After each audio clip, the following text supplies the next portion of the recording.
Well, we're back again. Thank you so much for bearing with us. It was a little bit longer than what we anticipated, as often is the case, as many of you know. We need to have a motion to come out of closed session. And Mayor Bylsma, Councillor Jonker. And coming out of that session, we have a resolution.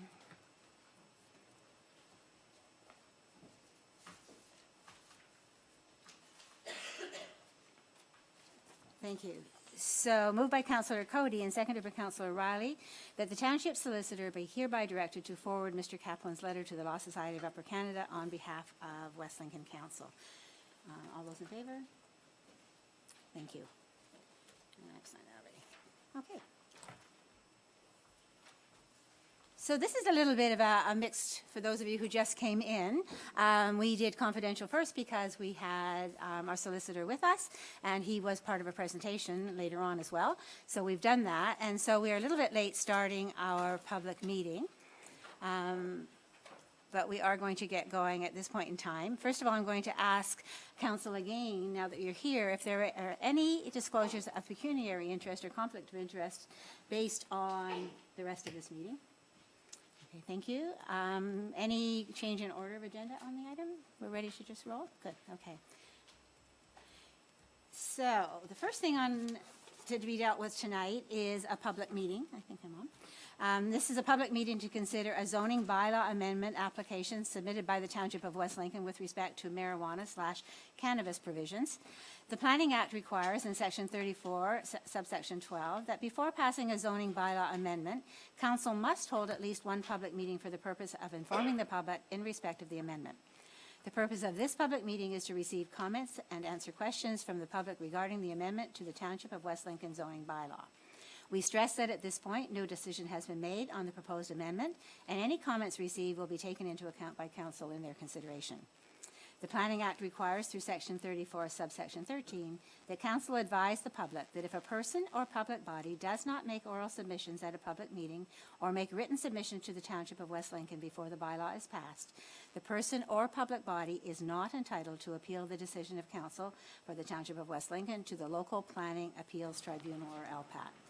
Would the Deputy Clerk please advise of the method and dates by which notice of the public meeting was given? Proper notice was given by way of advertising in a newspaper with general circulation on December 20th, 2018, as well as posted on the Township's website. Okay, thank you.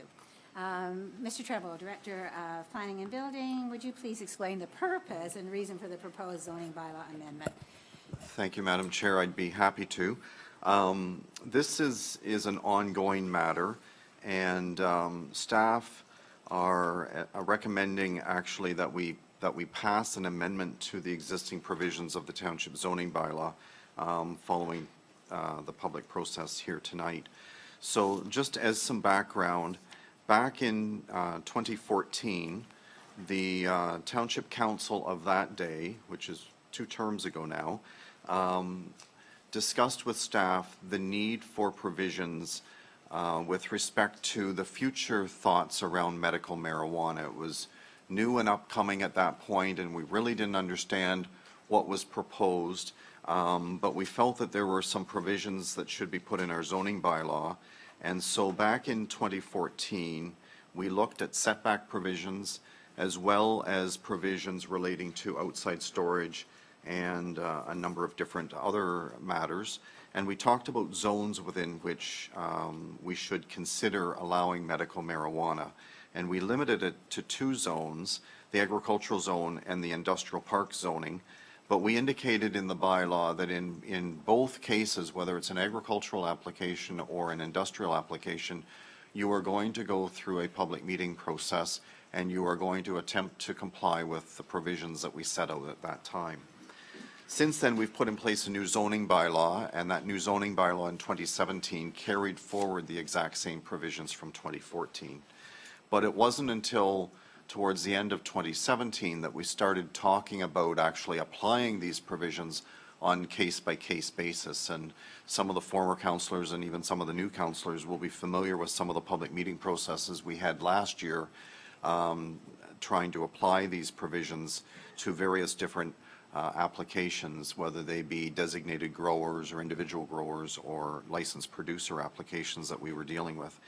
As part of all of those discussions last year, Council determined that it probably would be beneficial to undertake a review of our zoning provisions. So they were in our bylaw as section 3.10.3, and so staff was asked to review those provisions starting last year. To do that, we started by holding a public meeting and an open house. Those were held in May of 2018. They led to a few comments, but also led to some considerable discussions around the committee table on a number of occasions last year around what to do. In addition to the what to do discussion, we also tried to sort out, okay, how is it best to handle the new concept of recreational cannabis that is now legal as well, but when we were having the public meetings, well, that was still yet to come.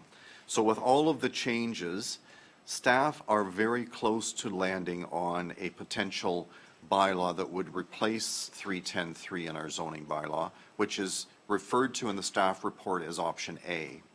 We're not quite there yet to recommend that bylaw to committee tonight, because we still want to do some consultation, especially with legal counsel, and we wanted to hear what might be said here tonight in the public forum. However, as an intern, we are suggesting that we consider option B, the bylaw that's in the package referred to as option B. This option B bylaw, if added to the provisions that we have now, would effectively treat medical marijuana applications and recreational marijuana applications the same, so that we don't have a gap and we treat one differently than the other. The goal tonight in our staff recommendation report is to basically put them under the same set of rules going forward, and then that will give us the time to be able to put in place an amending report that we can bring forward, with option B sort of being the preferred report at that point. But as I indicated, legal counsel and the public forum both have to have an opportunity to have input into option A, and we aren't there yet. So Madam Chair, the sort of high-level overarching change that we're proposing tonight is really just to introduce that recreational cannabis should be treated the same as the medical cannabis. And in fact, we're going to start using the word cannabis going forward, not marijuana of whatever spelling it maybe should be, and use the cannabis term. And if we can get option B approved by committee, that will then buy us time to get the right provisions in place with respect to what we should have for setbacks, proper zoning locations. There's even questions around all of those issues that we still have to flesh out to some extent. So, Madam Chair, perhaps at that point I'll just end it there, but I'm certainly happy to answer questions as we go forward. Okay, thank you, Mr. Treble, for that. So at this point, we're looking for any oral or written submissions from anyone present regarding the proposed zoning bylaw amendment. I'd like to stress that this may be the only public meeting with respect to this application. Therefore, if any members of the public would like to make comments and/or provide written comments, they should state them or present them now, as the LPAT may not consider comments made during any other council and/or committee meetings. Also, anyone wishing to speak are required to come forward to the microphone at the table and provide their name and address for the record prior to speaking. So do we have anyone from the public wishing to speak to this tonight? Thank you.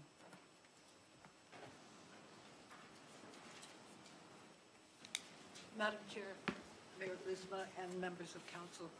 My name is Dorothy Henderson. I live at 858 Casterville Road in Casterville. First, I would like to applaud the council's decision to opt out of retail cannabis outlets in West Lincoln Township. The lack of police presence and the safety of residents appropriately address the issue. I think there has been significant, comprehensive, and thoughtful work done to tighten bylaws around the production and processing of cannabis. However, I do think some revisions need to be made to option A. Very recently, the residents of the hamlet of Casterville mounted a spirited resistance to a possible construction of Country Buds medical marijuana production and processing facility. The rural residents rejected the idea of such a facility due to the profound impact that it would have on the character of rural neighborhoods. We got lucky because the application was withdrawn. However, residents should not have to depend on the randomness of luck to avoid having a macro production and processing facility or a micro cultivation facility in their backyard. This cannabis issue is like garlic. It keeps coming back on you. The real estate mantra, location, location, location, is very appropriate regarding cannabis production processing facilities in any residential area, rural or urban. And I would like to address the following. Setbacks in option A, known pollutants resulting from cannabis production and processing, microcultivation and the impact on residential life, and possible solutions using the strategic planning in West Lincoln Township and the 3 pillars. Option A states that all cannabis cultivation and processing where permitted in agricultural zones shall have a minimum setback of 150 meters from all lot lines and 200 meters to hamlets or settlement area boundaries, and the setback for facilities within employment areas be increased from 45 meters to 150 meters to residential and institutionally zoned areas. In reality, the 150-meter or 200-meter setback does not adequately protect the residential neighborhood, nor the 150-meter setback to residential and institutionally zoned areas.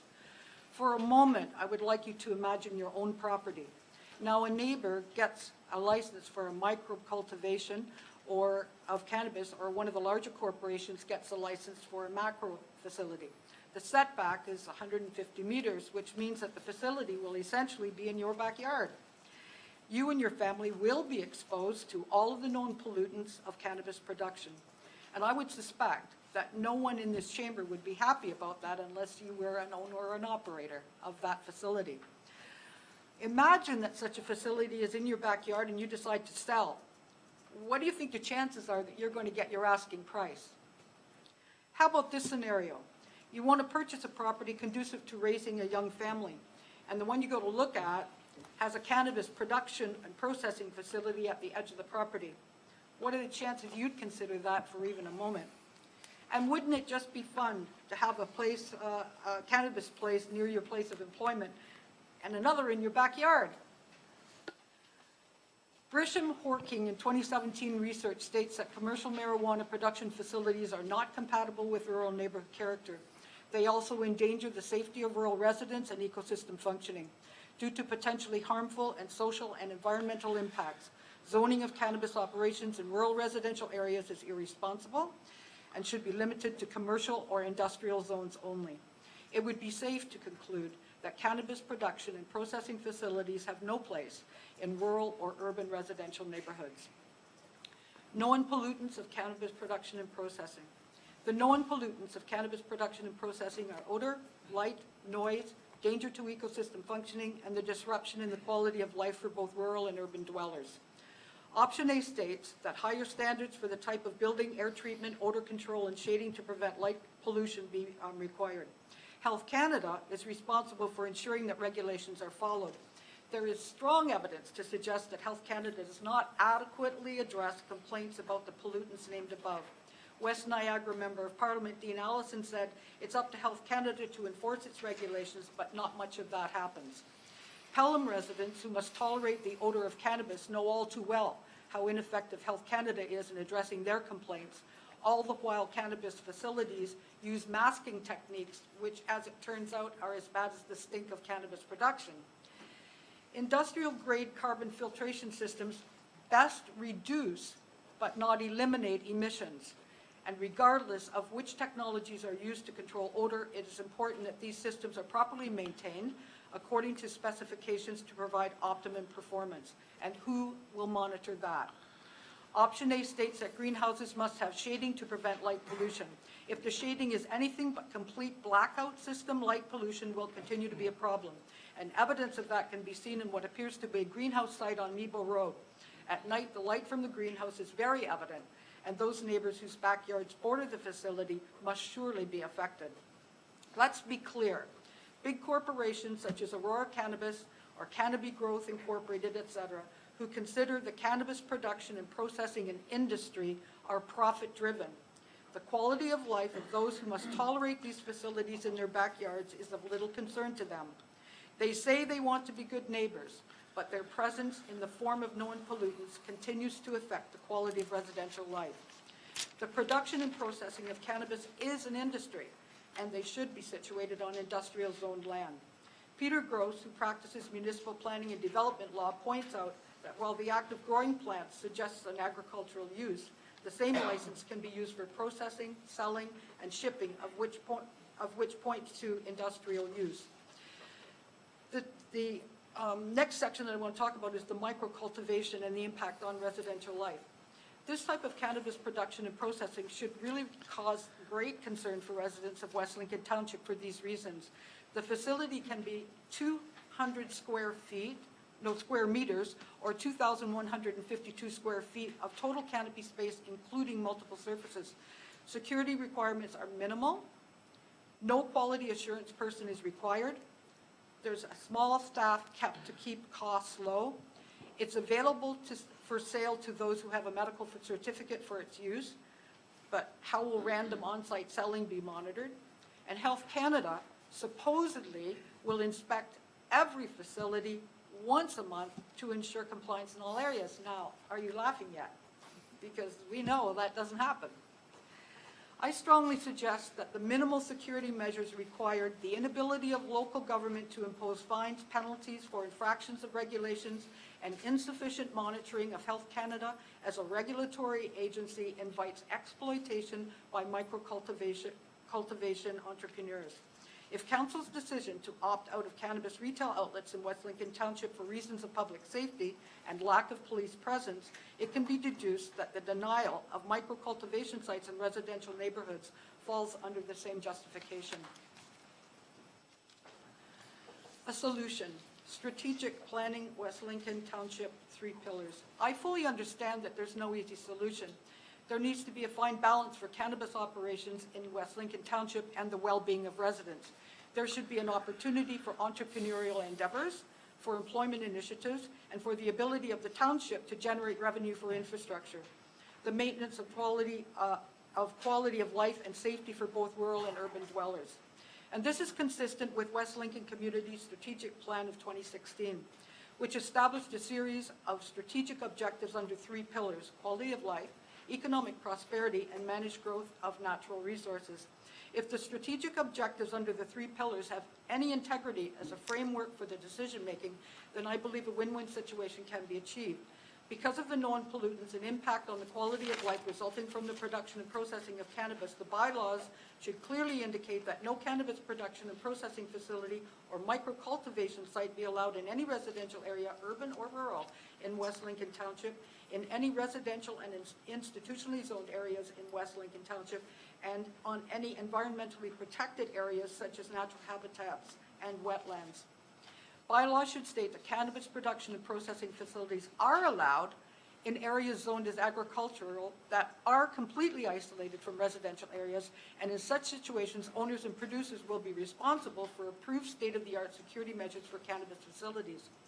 Or on industrial zoned lands, for example, Industrial Park Road in Smithville, where 100 hectares can be made available. Such a solution allows for the production and processing of cannabis whose owners and operators can profit, for employment opportunities, and for the generation of revenue for the township, while protecting and maintaining the quality of life for residents. In conclusion, the decision made regarding cannabis facilities in West Lincoln Township will leave an indelible and long-lasting mark on this community. It is incumbent on you, the decision makers, to consider this not only from a here and now position, but also for the future of the township. The results of these decisions will be woven into the tapestry that defines West Lincoln Township. And my friends, that's up to you. 3 questions I have. Is there any bylaw pertaining to the use of groundwater for the production of cannabis? Will there be an increase in police presence for microcultivation sites in particular? And has any research been done in conjunction with the Ontario Real Estate Board regarding the reduction in property value resulting from macro or micro cannabis production facilities? Thank you. Thank you, Ms. Henderson. As usual, you have a well-researched presentation. Do you have a copy of that you're leaving? Okay, thank you so much. Do you want to just gather them for now, Garrett? Is that all right with you then, if that's, because I don't know if there are others. If not, we'll get them later. Is there anyone else in the public who wishes to speak? Lisa, please. Good evening, Council. I don't have a big, long speech prepared as I did in previous meetings. I'm just kind of speaking from the heart tonight. I want to thank the council for putting together and looking at this very important issue.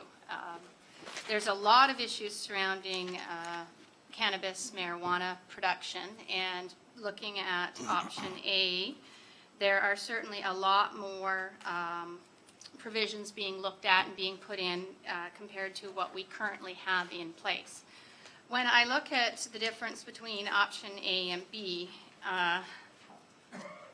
option B only makes one change compared to before, which is adding the change to address recreational marijuana. If option B is something that we can put in immediately to help cover that, I don't understand why option A couldn't be adopted as well, and then further changes made to A as the clarification of details come out. With option B, we still have absolutely no issues addressed with security that's sufficient, as in the 1.8 meter high fence. 1.8 meters is about just shy of 6 feet. That's this tall. I can reach over that. If I was a resident that was next door to a facility like that and they had to put that high fence up for lighting considerations, when you're inside your home, you are already substantially higher off the ground than what that fence would be, and so your blackout system of a 1.8 meter fence is more or less useless because you're already higher up and you're going to have that light issue as being a problem. So looking at the height of the fence, that's something I'd like to see be increased. It's just not high enough. And there's absolutely no odor control yet issued with option B. At least with option A, there's a little bit in it. So if we can make changes later by putting B in first, why can't we put in A in first and then make the additional changes that we need to do? Mr. Trevor, do you want to address that a little bit further? I think you hit on that. And I'm thinking that Ms. Jansen probably had her notes ready to speak prior to your introduction of that. Thank you, Madam Chair. The approach that staff are suggesting, I think, is mainly because some of the other provisions, such as odor, not so much the fencing or security one, but the odor one especially, we still haven't completely got a solid understanding on where we can regulate and where we're starting to tread into Health Canada territory. And so we're still trying to, with legal counsel, flush that out. So our comfort level is that we implement option B. It sort of leaves everything the same except adds in that recreational piece. The 1.8 meter high fence provision, I think, is actually the same in both provisions. So whether we change it now, we're probably changing it later anyway. But we're still under review on all of those particular points. If I may, Madam Chair, I forgot to mention in the early part of the presentation, there was an error in the report that was circulated, in the sense that the option B that was circulated still talked about marijuana on Friday. I believe everyone that received an email from us on Friday also got a follow-up email today with the corrected option B report that refers to cannabis. Yeah, So I just wanted to make sure that was on the record. I believe council will have the revised option B at their desks as well. The other thing, just to put on the record, and I think Lisa and others will be aware of this, back in 2014, we were one of the only municipalities that really took the effort to try and understand the whole medical marijuana concept that was coming before us at that point, and attempted to put provisions in place. There are other municipalities such as Pelham, Niagara-on-the-Lake, and more recently Lincoln, that have passed what are called interim control bylaws. So just so that everyone understands that, an interim control bylaw is an attempt to freeze development so that there's no further applications in that regard. It can't stop the ones that are already there, but it can stop new applications coming forward. And I think there's a focus on the growing and production of marijuana in each of the interim control bylaws that are out there. I think we're further ahead than where those municipalities are, because we took a lead, we have provisions, and the provisions don't say no, but the provisions have a fairly high threshold, and no matter which way we cut it, it requires the approval of council, and no applicant to this point has been able to reach that threshold to satisfy council's desire, nor staff's desire, actually. Staff haven't written a positive report with respect to these matters as of yet either. So by introducing option B, I professionally feel that it's a more complete picture to make sure that we have control over all the different facets of the growing, except for the 4 plants approach, and that we don't need to do interim control if we implement option B. It buys us that time with a solid regulatory framework that allows us to then come back and fix it. Whether we do option A or option B, it's a solid platform, I think, and the reality is we don't have to do an interim control bylaw. I just wanted to put that on the table, sort of for the public's I understanding as well. appreciate that you explained that, because with all of the things that have been in the newspaper lately too, it might be like, you know, what's going on with West Lincoln. But in actual fact, I think we've been further ahead of the other municipalities in that regard. So I'm hoping, Lisa, that you're more comfortable with whatever the decision turns out to be. If it isn't what you're thinking, you know, that you understand the thinking of staff behind that. And we're not looking at years down the road. They're just looking at buying a period of time to make sure we have all of the information. How much time do you figure it'll be before a more comprehensive option A is put together? Through you, Madam Chair, following tonight's meeting, we have been attempting to sit down with legal counsel. The advantage of not having sat down with legal counsel before tonight is I can now have a more fulsome discussion with the concerns raised to this point in time, as well as those that have yet to be spoken to tonight. I would like to think, worst case scenario, we're back by March. So we're not looking at years. Well, I But didn't really- assume it was going to be years anyway, but. Oh, never do that. You just never know.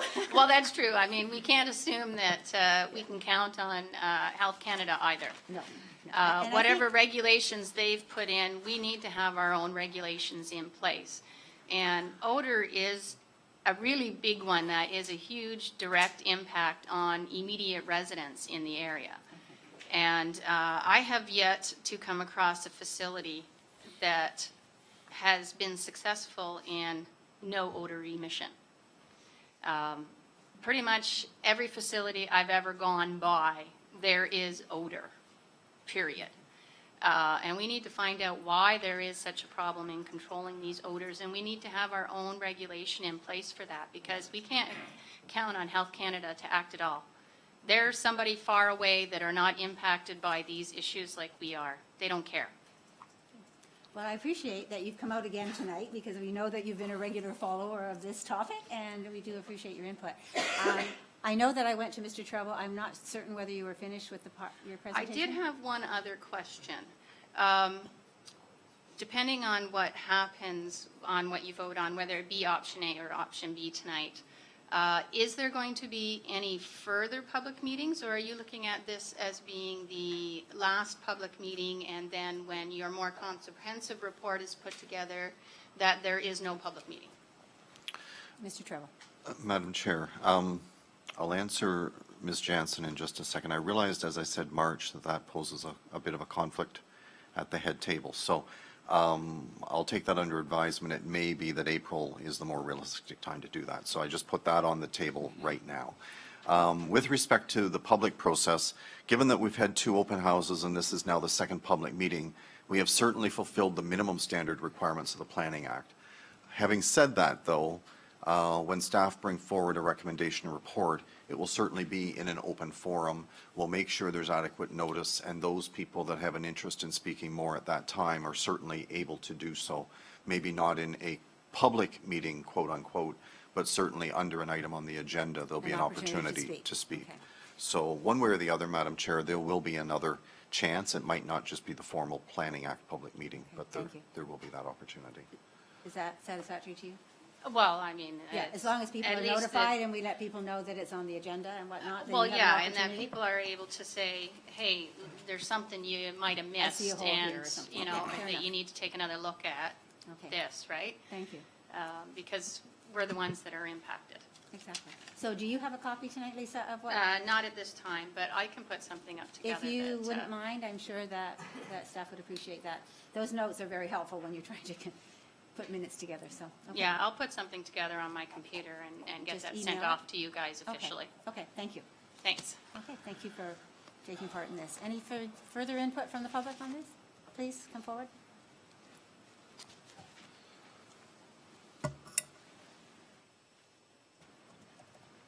Madam Chair and Council, thank you for having this last meeting yet about the cannabis. I only have my own opinion, Could I just which, stop you a minute? I know who you are, but we Oh, have some okay. new members of council. Okay, Please Ingrid introduce- Sickens. Thank you, Ingrid. 6091 Vaughan Road, St. Anne's. Thank you. I was here before about the cannabis application, and it is my own personal opinion that it should be in the industrial park for the odor reasons and also for security. And for the residences of the people that live in West Lincoln do not need this odor by them. It'll just decrease their property values, and it's not good for family life. And we want to have West Lincoln known as a place to raise your family. Does it not say that on every page? It does say that. Yes, that's it. Thank you, Ingrid. Okay, anything further from the public on this topic?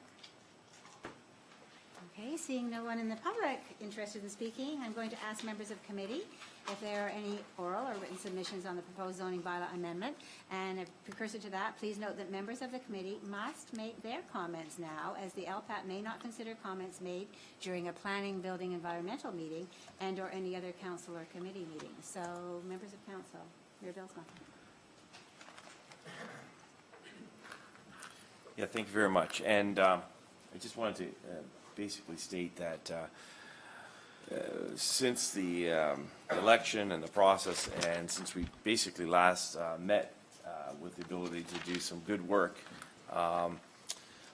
things, of course, changed. And one of the concerns that I raised during the campaign and heard at the door was this, the change addressing recreational cannabis. This option B, I was concerned that some applications might come in and kind of slip through the hole that opened up. And so it was a concern for me. I approached staff and asked them to put some kind of interim control bylaw in, but they worked very diligently to stop the largest part of that hole and just generalize the term by calling it cannabis production. So I think in the short term, it's the easiest way to address the hole that opened up because our bylaw, of course, dealt with medical marijuana. And now by changing the terms to cannabis production, it allows us to kind of be able to speak into all the applications that come forward. So I think it's a vital first step.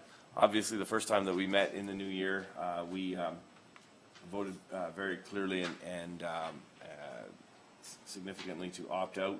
I think this is the second stage of our plan to deal with and protect the residents of West Lincoln from the negative effects of cannabis production.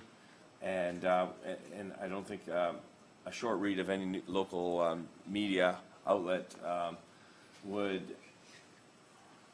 give any indication that this has been solved by any of the other municipalities. So it's very clear, real, and present concern from the residents in the surrounding municipalities. And like I said, I'm proud of the fact that West Lincoln is kind of leading the charge. People are asking us for our bylaws to use as templates as they surround this discussion. And some of them have gone, they're doing this in a response to some applications that have not gone very, very well and have not lived up to their promises to control order and nuisance. And so, so far, I'm very pleased. But I think this is a great next step, and I think that that's sufficient to say at this time. So thank you. Thank you. Any other comments from members of council?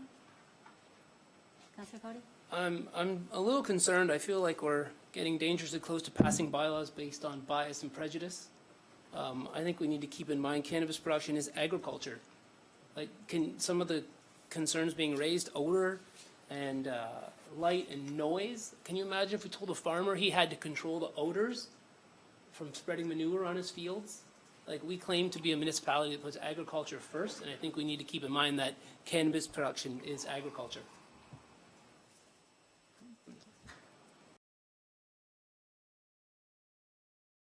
Chair. I listened to some of the comments from the gallery, and I tend to agree with some of the comments. This is all new to us, and we've been, in this community, we've been dealt with things that have been pushed down our throat and have been erected in our community that's not been good for this community, and this is just another new government legislation that's coming down that we have to, but we have the power as a committee and as a council here to put provisions in place. Reading this, and I obviously going to have some further talk with Brian as this is very preliminary right now, which is good work, which I'm glad that Brian's put this together with staff. You know, but the setback of 150 meters, I think it is a little light. And the reason why I think it's light is because, you know, years ago I purchased a lot out in West Lincoln, and I had to follow the MDS setbacks for a barn. And if it's cattle, it's about 1,000 meters. If it's pig or sheep, it's 550 meters. So this telling me here is that, you know, they can put up a big facility and only have 150 meters, but I need to put up a house, a bungalow house, which I put up, and I have to go by almost 1,000 meter setback, which I find is unfair. When I built it, but now it's obviously built and I still abided by the MDS setbacks. You know, to put a big facility beside a home, you know, with only 150 meters, it's not a lot. And to have that as a production beside in agricultural area where we do come for the peace, the quiet, you know, these facilities, you know, if they ever do, which you know, everybody knows how I feel, I hope they don't, because it still has to come back to council for approval. There's no time frames. This could be a 24/7 operations. There's a lot of questions still surrounding these facilities, Madam Chair, and I do believe that, you know, industry that has a 24/7 operation needs to be in an industrial zone. Agricultural is not 24/7, and that is one thing that I do have an issue with, especially, and that's why I'm making these my comments. I know, you know, I know farmers run the machines, but it's not 24 hours a day. You know, an industrial type facility that these are called for would be at 24 hours a day, just like a steel fabrication or something. And that's why I believe that, in my opinion, they don't belong in the agricultural zones. I believe that they need a bigger setback, especially on this bylaw. 150 meters is really, really light. But I guess we're going to have to work with some staff and see where we go from here. But I'm glad it's a preliminary option that's staff put together, and they did a lot of work. So just wanted to make that on the record, Madam Chair. Thank you. Thank you, Councillor Turnbetter, for those comments. Any further comments?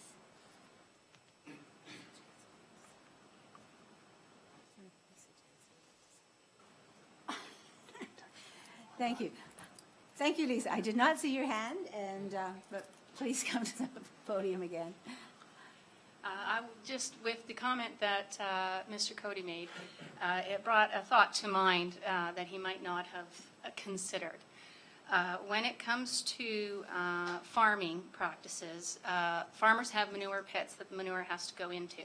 So from the regular daily use, the manure goes into the pits. The surrounding neighborhood doesn't smell the manure. And you do smell the manure when it's being spread out on the field. That's a thing that happens for 1 or 2 days, or however long it takes to get the field spread out. And it is a smell that is there for the duration of the spreading out, maybe a day later, and then it's gone. When you're dealing with medical or cannabis production, If you're a facility that is going to be operating in order to have year-round sales, which if you're going to have a facility like that, you're going to be having year sales. You're not going to be seasonally based. That means that you're going to always have cannabis in production. The worst time of odor for cannabis is when the flowers bloom, but there is an odor during regular production as well, but it's much lower. So if you're going to have continuous supply, that means you need to have flowers in bloom continuously. So you have to do a bunch of zoning. So this zone is going to be in bloom, this zone is newly planted, this one is at the 3rd stage of growth, this one's at the 4th stage of growth. And you're going to be having each of those zones transferring over, which means you have constant odor because you have constant blooms. And so the odor from cannabis is a year-round battle. It's not a 1 or 2 days we have to put up with it and then it's gone. Okay, thank you for that further explanation. I sort of allowed that latitude because I know we have, those of us who've been here for a little bit, have heard this explanation a few times with several of the issues that have come up. So I do appreciate that further input into that, as I'm sure Councillor Cody may as well. Councillor Trombetta for the Yes, second just time. one more thing, Madam Chair, to Mr. Treble.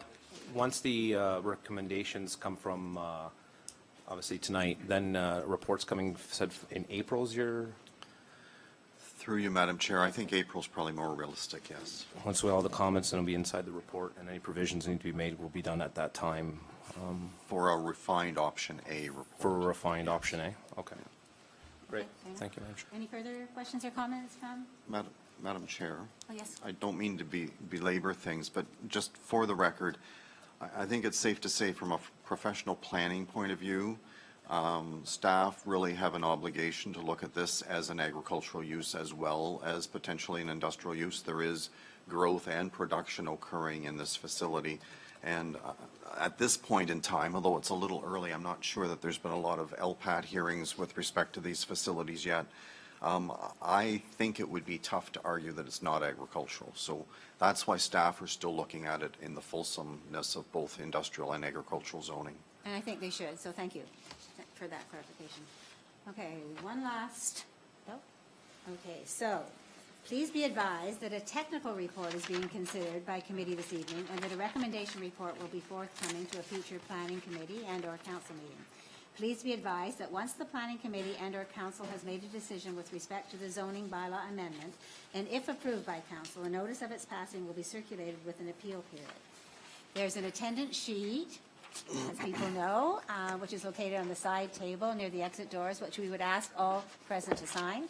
Please ensure that when signing the attendance sheet for this evening's committee meeting, that you place a check mark in the column marked marijuana, and it may say cannabis provisions, if you wish to be advised of any subsequent meetings and/or decisions on this matter.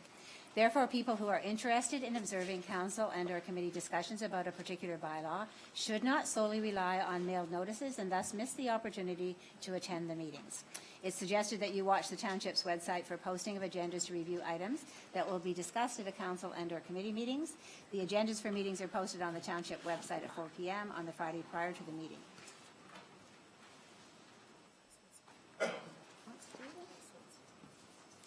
Oh. You're late, but certainly. Come forward. Okay. Gives me back my tape. Well, let me just finish my sentence. Additionally, meeting schedules are to be noted on the website for the public to view. If you wish to receive notices by email, it's suggested that you include your email address with your mailing address and your phone number on the attendance sign-up sheet. So I have not adjourned yet, so welcome, close. Please state your name and tell us what you'd like to say. My name is Klaas Heldenrust. I live 18 Sunnydale Court, Smithfield. You were talking about the odor, which is very strong and so on and so on. And some people mentioned that it should go in an industrial park. But if you put it in the industrial park, what will happen to Country Raw, where they make pet food? And then the chicken processing plant, that is food. Then you have the Gleaners, where they process food too. If you put it close to those places or in between there is some room. what will happen to the pet food and so on and so on. That is my concern about putting it in an industrial park. Thank you very much for letting me speak at the end. Thank you. This is a public meeting. We're happy to have everyone speak, but we did go a little bit out of order. But thank you for your input. All right. Seeing nothing further, we'll declare this public meeting adjourned at 7:31. And we'll move on to the regular schedule of events.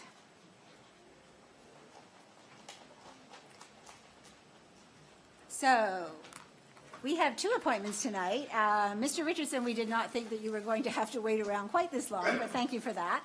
The first item of appointment is item P04-119, Mr. Tom Richardson and Richard Van den Zaan. Tom is, as you know, from Sullivan and Mahoney. We've talked about that earlier. And Mr. Van den Zaan is working with the region. Is he also? Oh, He's there here, you are. yeah. Okay, thank you. So, gentlemen, if you'd like to come forward, they have a presentation on the urban boundary expansion.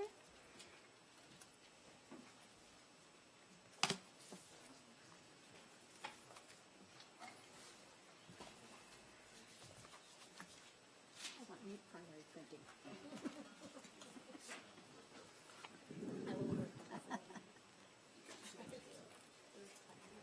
I didn't see that he wanted to speak there. I was kind of looking, I didn't see him.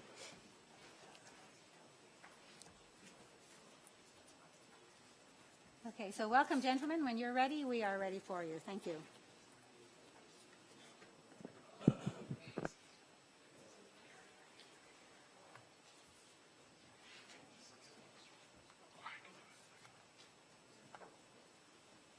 Thank you, Madam Chair. My name is Richard Van den Zaan. I work on behalf of the Niagara region. They've hired me as a consultant to help them through, help yourselves and themselves through the process of planning for growth in the community of Smithville. There's a few items that we have for discussion today. First of all, the regional and provincial directions for growth, the required studies, the master community plan and class environmental assessment process, as well as next steps that will include what Tom Richardson has to talk about, which would be the landowner funding agreement. So the Niagara Region direction, through their municipal comprehensive review for West Lincoln to the year 2041, is a population of approximately 11,200 new residents and approximately 2,400 new jobs.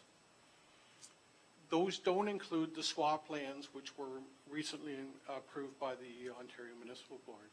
So the Township of West Lincoln official plan is to show in their official plan how this growth can be accommodated. The provincial growth plan directions, I summarized them probably in 4 bullet points. They're much more comprehensive than that, but I wanted to give you a good snapshot of what the directions mean. First of all, they ask you to go and look at your existing community, the existing Smithville community, and look at infilling and intensification opportunities and options. And you need to assess a range of options to get to a target for your intensification and infilling. Once you've determined an intensification and infilling target, then you have an opportunity to look at what remainder lies in population and jobs for potential urban boundary expansions. You also need to look at targets for your urban and boundary expansions in terms of density and number of houses as well, or dwellings is better said. So, and then you need to assess a range of options to meet a certain amount of criteria. The criteria that we need to look at are community design principles and parameters that create a compact, complete, healthy, and resilient community. The studies that we need to initiate to help us with those targets and those principles are also needed to help us develop community structure or community scenarios that would fulfill those targets.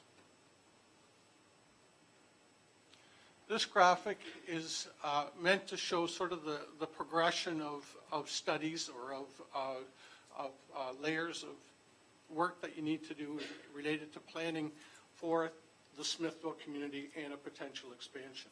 First of all, we look at a sub-watershed study, which will look at the environmental and drainage or stormwater considerations relating to 20 Mile Creek. Then we have an overall master community plan, master transportation and servicing plans, as well as a master drainage plan that will help look at the existing community, but also any potential expansion of the Smithville community. Those two studies are done concurrently and will also include a Class EA process to help address the infrastructure required for the community. Following those processes, we anticipate that more detailed block plans or community design plans and functional servicing reports will be required to address smaller areas other than just the big community of Smithville. And then plans of subdivision, site plans, and building permits for the eventual development on the ground. This graphic shows the context of the community of Smithville within the western Niagara region and Hamilton area. First of all, we look at the Casablanca GO station that's on the middle portion of the map in the circle there, and the links from Smithville to the Casablanca GO station. We also look at links to the QEW along Park Road or an expanded Park Road to the through Bartlett. We also look at the connections to the city of Hamilton. There's an Elfrida secondary plan going on in Hamilton that we need to be cognizant of because it's also part of the 20 Mile Creek watershed that we're part of. And then we also look at a potential Smithville bypass that's on that green circle around Smithville. We also show in this graphic where the 20 Mile Creek watershed is and the sub-watersheds that are part of the 20 Mile Creek. All those items will be looked at and to understand the context of the Smithville community and a potential expansion area. And this is the study area that we'll be looking at in more detail where potential expansion could occur.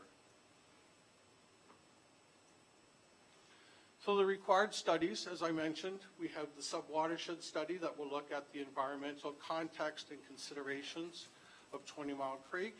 We will be looking at the agricultural and aggregate resources and assess their capability and their context as well. We'll be looking at water and wastewater servicing to address their capacity and potential infrastructure requirements to accommodate the growth that is allocated for us to address. Also, we need to look at our transportation infrastructure, assess its capacity and the new infrastructure that's required, including a Smithville bypass. We're looking at the built form of the existing Smithville to look at the cultural heritage, the understanding of how Smithville, the structure of the community is now, so we can appropriately look at how we would be expanding those considerations. Community design to accommodate the principles and priorities that the Township of West Lincoln would like to see as part of the planning of Smithville. And then fiscal impact studies, asset management, and climate change strategies would be part of the considerations that we would look at as part of the study package. The proposed process is meant to give West Lincoln the tools it needs to get and accommodate the development that is proposed for West Lincoln. First of all, we anticipate it being a three-phased approach. The first phase would be to gather background information, establish principles and priorities for the design of the community based on the background information, establish the community targets that I already spoke about, the intensification and infilling, and also the densities for the expansion area, and their design parameters. We would be preparing community design scenarios based on those targets and also the design parameters that we come up with. And then we would be evaluating those scenarios based on the principles and parameters to determine a preliminary preferred option. In phase two, we would assess the impact of that preliminary preferred option or options based on the background information and the models that we develop, such as transportation models, water, wastewater models, and drainage models. And then we would, from there, come up with a preferred structure for a community, and they would be finalizing that as a community design, as a secondary plan in phase 3, and develop implementation, monitoring, and management recommendations. The next steps that we're going to talk about is certainly what Tom Richardson's going to talk about, is the landowner funding agreement. And then we also like to look forward to finalizing the terms of reference based on comments maybe here today, and any comments that the landowners might have, and then send them out for requests for proposals, finalize the terms of reference, or finalize the proposals and assess them, and authorize the contracts once the landowner funding agreement has been appropriately addressed. So I can take questions now, or you can wait till after Tom has done his presentation, and we can answer questions comprehensively. So why don't we do it that way? Okay, If that's all sounds right with good. everyone, we'll let Mr. Richardson speak, and then we'll address questions. Thank you. Madam Chair, Mr. Mayor, members of council, I'm to speak this evening on what's being called the landowners agreement or funding agreement. Fund what? To fund all of those studies that Mr. Van de Zandt has just described to you. One of the plans that was shown in the presentation shows the study area around Smithville, and the concept is that the benefiting owners within that area will fund the studies. So what has happened is that many, not all, but many of the landowners in the study area, certainly those who are looking for an opportunity to develop in the future, have come together and have created what we're calling the landowners agreement. And we have been working with the lawyer which they have retained to draft a secondary plan funding agreement, which I have in my hand. We have been not negotiating, but exchanging ideas, and I've received an email today from the solicitor for the landowners group saying, I trust the foregoing addresses your comments and concerns regarding the draft funding agreement. Based on the foregoing, I believe we are very close to finalizing the agreement, subject only to confirmation and clarification as to a few final items which remain as noted above. So I'd like to touch very, very quickly on what the agreement is all about. And so I'm going to read to you a provision from the agreement. It says this: this agreement shall define the obligations and duties of the participating owners, the trustee, and the township with respect to the plans and studies and other matters related thereto, and without limiting the generality of the foregoing shall include the plans and studies to be completed and payments required to be made by the trustee and such other matters as more specifically set out herein, and shall define the responsibilities of the participating owners related to the funding of the total Smithville secondary plan process cost and the responsibilities of the township related to the undertaking and completion of the plans and studies and the reimbursement and or granting of credits to the participating owners in respect of the total Smithville secondary plan process cost. Now, how is that to be done? The agreement is an agreement between the corporation of the township, those landowners which have come together, and it provides for others to join in with them. A trustee, which will be the trustee which collects the money from the landowners to be provided to the township, and the group manager, Mr. Tony Miel, who's here this evening and will speak after me. The concept is this, that the township will be the one responsible for retaining the consultants. That is, all of these studies are to be done for the township, not for the property owners, but for the township. So it's the township's planning process, and I want to underline that. It may be funded by the landowners, but it's the township which is actually retaining the consultants. It's the township which will receive the reports, and it's the township who will ultimately make the decision. That's not to say there won't be advice from the landowners, but ultimately the decision sits here with you. The funding is to be collected through the trustee, and the landowners, rather than us dealing with a group, will be dealing with Mr. Miel, who will represent, as I indicated, the group manager. The concept is that the township will determine those costs, and it will be excessive. Those studies are not going to come cheaply. The cost will be determined and will be passed on to the landowners group through the group manager, and the group manager through the trustee will provide the monies back to the township. Ultimately, the property owners will be reimbursed through development charge credits. Or there will be provision for repayment, if not through credits, then for development charges as they're collected. But there will be reimbursement of those owners who come in. And those owners who don't come in are to be reimbursed similarly as can be. There is provision for additional owners to come in during the process of all this, and there's also provision for property owners to drop out if they so wish, and their interest will come to an end. So it's a detailed agreement. The final details are being worked on as we speak. We hope to have this done very shortly, and that will result then in us meeting with Mr. Miel and with the landowners group to discuss how these matters go forward and to retain the consultants necessary to complete all of these studies that Mr. Van de Zandt has described to you. Here we are. Thank you. Any questions for the gentleman? Madam Chair, Oh, if go I ahead. may just sort of add a couple of points. Please do, Mr. Tribble. The township, I think, is blessed in many respects to have both of these individuals helping us pull this all together.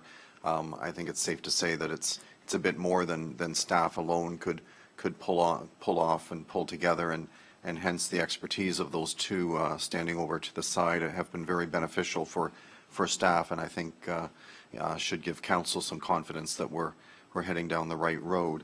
The trick in this particular process is that we are looking at a study area that's quite large, but the final land area that comes in, that will be the land area to accommodate the growth that's focused in the Smithville area, won't take up more than probably about a third of that study area.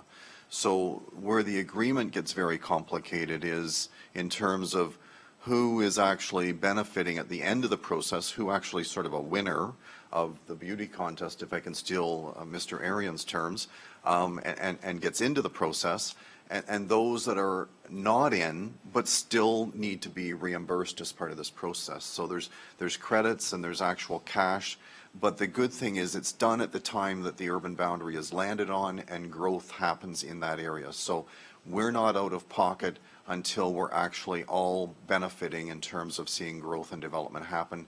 The developers have agreed to take that risk on themselves, but as we work jointly together, that should minimize the risk for everybody.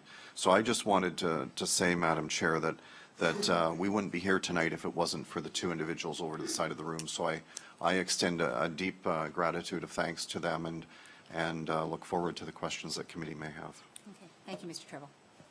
Okay, questions? Mayor Billsma. Thank you very much. So I'm just going to open this up because this is it's pretty comprehensive. It's quite a walk that we're going to be taking together over the next many years.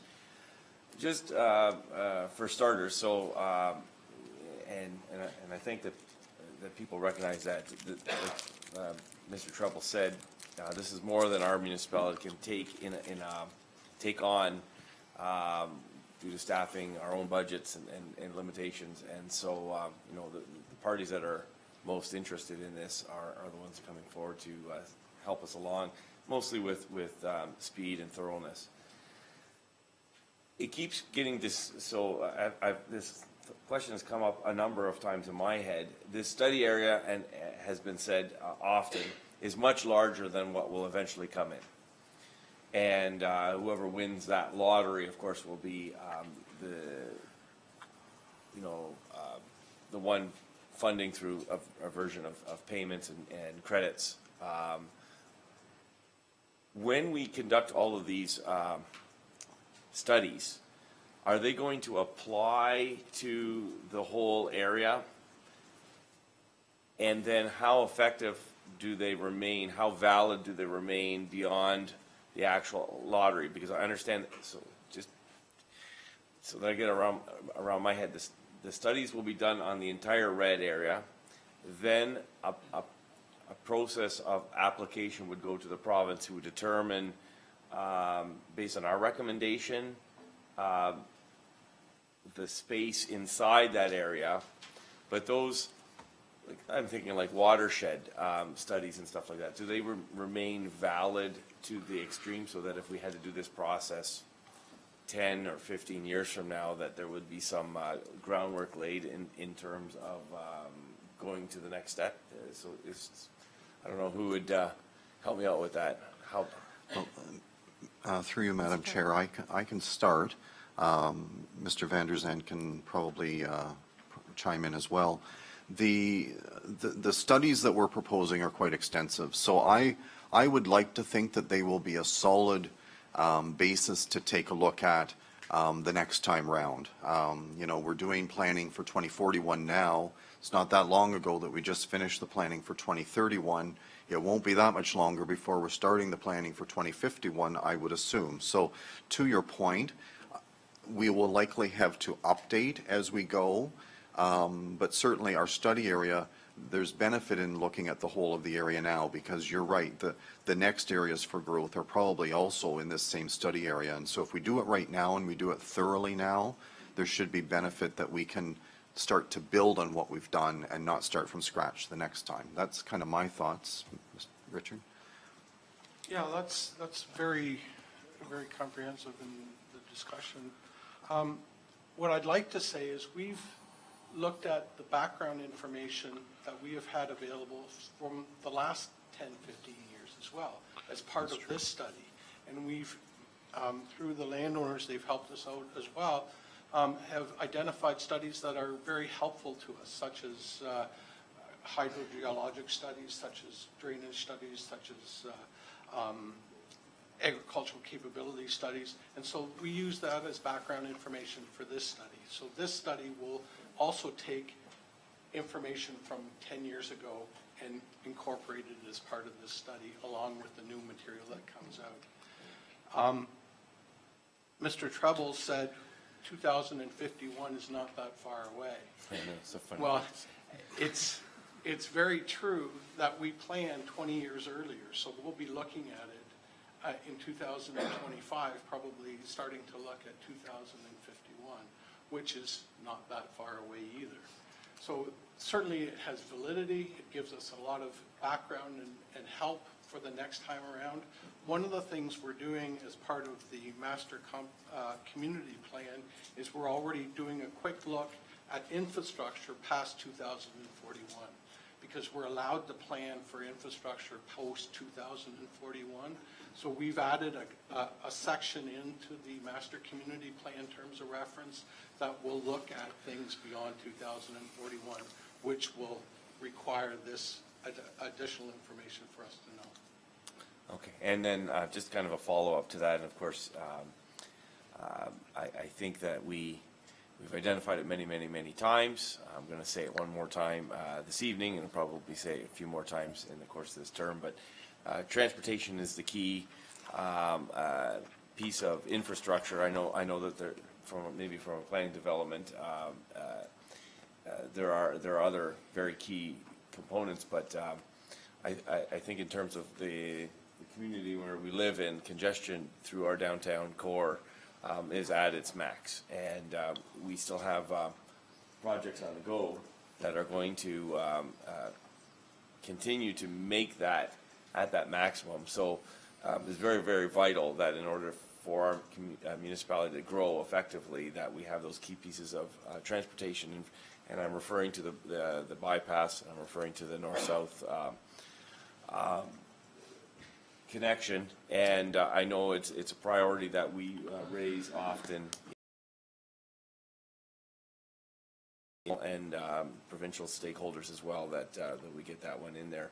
I think we are literally, we could possibly be the biggest one traffic light community in the greater Horseshoe area. So the reality is we've pushed this far beyond comfort, and so we have to deal with that. So just want to get that on the record. And with the recent election, we've heard from many, many residents about that issue. So, Mr. Trevor.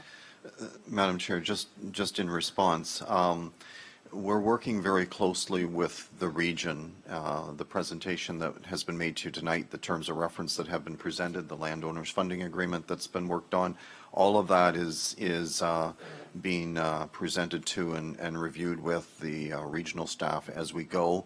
They are certainly aware of some of the key transportation components. You know, master servicing plans are another key component that are a huge asset that we need from this process. And I think the key is, as long as we all work together, then we should be able to achieve a complete plan that not only looks at how you deal with the ring, but the whole community inside that ring as well. We need to be one at the end of this, and we need to be, you know, of a character that we are satisfied is what Smithville should be as we go forward. And transportation linkages are certainly key to that. And it's a few times, and I think there's a couple more opportunities there as well where we can relay that concern onto the province as well. And with all of that, hopefully we'll be successful at the end of the process. Okay, thank you. Any further questions? No? Okay, seeing none. Thank you very much, gentlemen. And as Mr. Richardson has already alluded, our next appointment is also similarly topicked. This time we're looking for item P05-19, Tony Miel, on behalf of the landowners for lands within the study area, re the urban boundary expense. So further information, welcome, thank you. Thank you. Thank you, Madam Chair, Council. My name is Tony Miele. I guess I'm the group manager. It's the best term you can have for me today.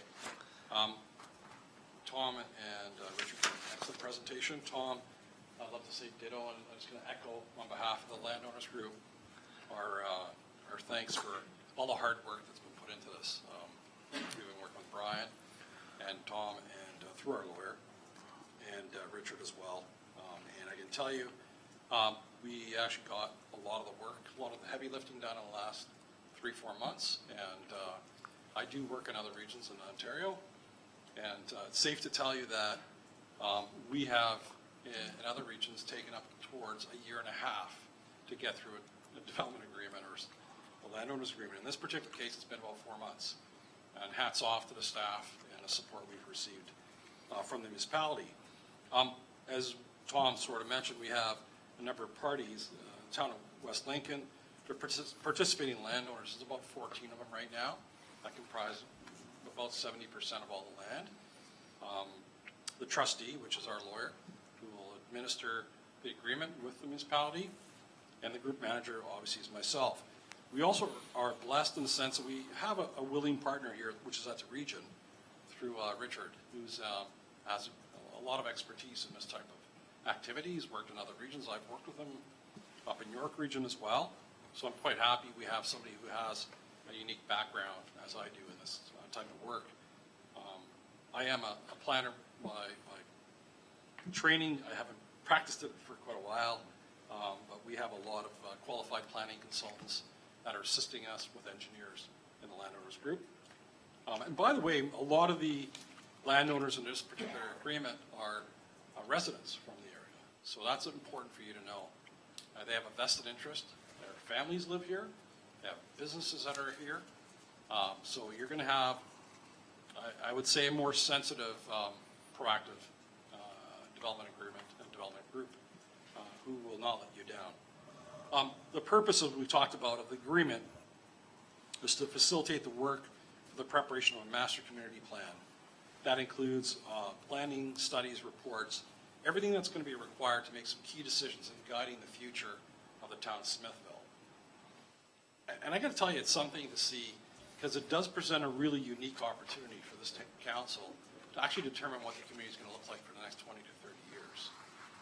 Most of the municipalities I've worked in always end up doing a hodgepodge and an addition onto the municipality, or a block of land that's going to be just approved for development. You have this unique opportunity here of actually creating something, I don't want to say from scratch, but building on a community that's already here and expanding it to something that reflects your community values. It also presents, to the mayor's point, a unique opportunity to address your transportation infrastructure issues, not just here locally, but also regionally. And because you have a willing partner, which is the region of Niagara, you also have somebody that's going to be part of that process in addressing some of the key issues here beyond the boundary of Smithville. So we have a process in place. Through this agreement, the township will retain consultants and undertake plans, studies, and reports as required by and determined by the township in order to form the basis of this master community plan. Participating landowners, which will be led by myself, will fund the costs of the required plans and studies via the trustee, which is the group lawyer.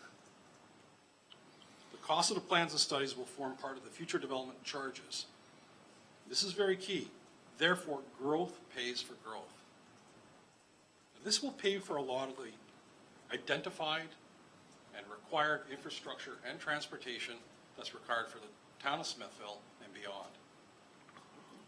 Well, there's some benefits to this, obviously. It moves the development process forward in accordance to what the town wants, in a time fashion that the town wants. It also pays for facilities, schools, hospitals, transportation facilities, public parks, community centers, and so forth and so forth. The agreement has a unique mechanism to help pay for a lot of that. So the impact of the growth will create a cost, which would be borne by the builders and developers in your community. It expands the population and the tax base for the township. So there's no financial outlay for the township. All costs will be funded by the participating landowners. And furthermore, the township deals with a trustee and a group manager myself, as opposed to dealing with 15 or 16 different landowners. So you have a central point of contact. I like this point. It establishes a working relationships with all the parties involved. Like I said, we've actually had a real good relationship with the municipality. We meet, we go back and forth through our lawyers, through our planners, with Brian, who's done an excellent job, and we're all going to work together for the benefit of the community, because the majority of the stakeholders in the landowners group are residents from this area. And because of that, they have a vested interest beyond financial. They have a community interest. So we want to continue the time frame that we have put in place, and more importantly, continue and expand on the fine work that we've done in the past. We want to ensure that there's a family-oriented growth plan in place for the town of Smithville that reflects what you already have, and it's consistent with the values here. That's our assurances, that's our commitment, and hopefully you'll see a lot more of me in the next little while. And I thank you so much. Brian, thank you, to Tom and to Richard and to Landowners Group. I'm all ears, and any questions you want, I'm here to answer. Any questions for Mr. Miele? Thank you, Councillor Madam Chair. Campbell. Thank you, Mr. Miele, for your presentation. Thank you. I was going to speak prior to the previous speakers, but I was just waiting for you to finish yours and then speak to this point. You know, it's good to plan ahead. You know, obviously, we in Smithville, we have a little bit of a heartbeat, and we want to get that heartbeat going, because you know, some good things are potentially good to come in the future here. And you know, growth is, you know, I promote growth, but always in the right areas in this community, and that's where I stand on that. The other thing I got a question about is, and maybe you guys can correct me, you guys are more the experts in this, you know, obviously down the road, Bimbrook has been expanding substantially, and now all of a sudden they're putting a force main in to kind of alleviate that obviously big development that's been happening out there. You know, I just hope that, you know, in the future that we can plan ahead for the future for this potential growth. I don't want to come into that kind of sort of situation. Maybe I could be wrong, but if that is the situation that happened there, is that, you know, that got really developed, you know, in 2005 is when it started, I presumably so, and now, right now, they're, you know, updating a big force main coming down 56. So, you know, we hopefully that we're just in that planning aspect, hopefully we're ready to help the infrastructure coming to this area in the near future. And like I said, I'm a strong belief in growth, and especially in the right areas. And I think you guys identified these areas for the future. Thank you for your presentation. Thank you. Any further questions or comments? Mayor Bilton? And I just wanted to highlight that I think it's a strength also that we're dealing with the dozen or more landowners in, of course, one kind of package, because I think there will be a mutual benefit to each other as the development goes. We'll be able to, rather than have a hodgepodge or stages or get caught kind of half developed, then we have to do the infrastructure, then the other half to develop. I really feel that this would be the advantage in terms of unfolding of this in the most logical sense, because of the collective of developers just kind of understanding, okay, well, I have to unfold first, and then this gentleman unfolds, and this landowner unfolds, and then she unfolds over here, and rather than you have that kind of this one got their ducks in a row first, and then they infilled back toward the town. I think that if this is done as a collection, then they'll recognize, the landowners will recognize that there's a logical order the way that this unfolds to the benefit of the community as a whole. And I do respect the fact that they are local owners and have a vested interest in our community. They've tapped into what's important to our municipality. So I think that I look forward to see how this unfolds. Thank you. Mr. Treble. Just, if I may, Madam Chair, just to add a point in response to Councillor Trombetta, the studies that we're about to embark on are based on growth targets that the region is proposing to allocate across the region. So they've given West Lincoln numbers. They're the numbers that Mr. Van der Zande alluded to in his presentation. And the region has also, at the same time as they've given us those numbers, they've used those numbers and built them into their development charges, background studies, and the whole bit. So it's my understanding that the concepts of what additional pipes might be required in order to service Smithville are already built in, and the timelines around when those will need to happen are built in. And so hopefully we're proactively planning and, not doing some sort of a catch-up game. There will be increases in infrastructure required to get additional water here and additional sewage from here. And then our master plans will look at how we develop and design Smithville as well. But that's hopefully one complete package that all sort of works together as we grow out down the road. Councillor Trombetta. Yes, and thank you. Thanks for clarifying that, Brian. I just want to see it all as one package and not, like I said, with the situation that's down into our neighbors. But thank you for that update, Brian. Thank you. Mr. Miali, Sorry. did you want to say something further? Yeah, I'm just going to add to it. Please do. Through you, Madam Chair. The important thing is what Brian just said, and that is a lot of where we're going here has already been identified by the region in their future plans. And I think to get to the mayor's point, and the agreement is interesting in that developers want certainty and they try to minimize risk. The agreement, by virtue of being signed by the landowners that are participating, although they may not be first, and maybe their competitor may be in front of them, will proceed before them, they know they're next, so there's a certainty to it. There's a certainty that will happen. And that's the beauty of the agreement, as opposed to hodgepodge, where they're fighting and they're appealing each other to the LPAT or the OMB at the time. But so the agreement allows a phasing and development that's consistent with the wishes of the municipality, but there is some order within the group that says, okay, well, I'm next after that. So it's not so bad. The element of risk was removed, and that's a good thing.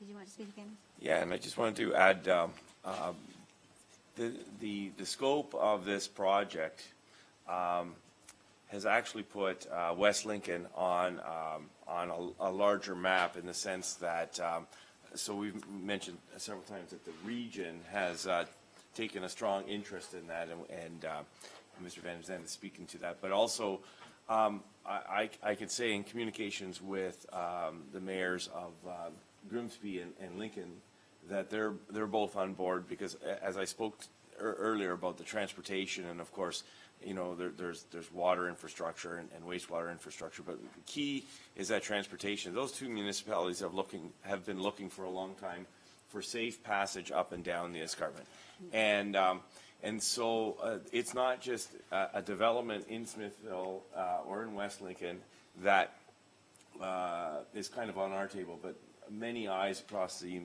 region are looking at us.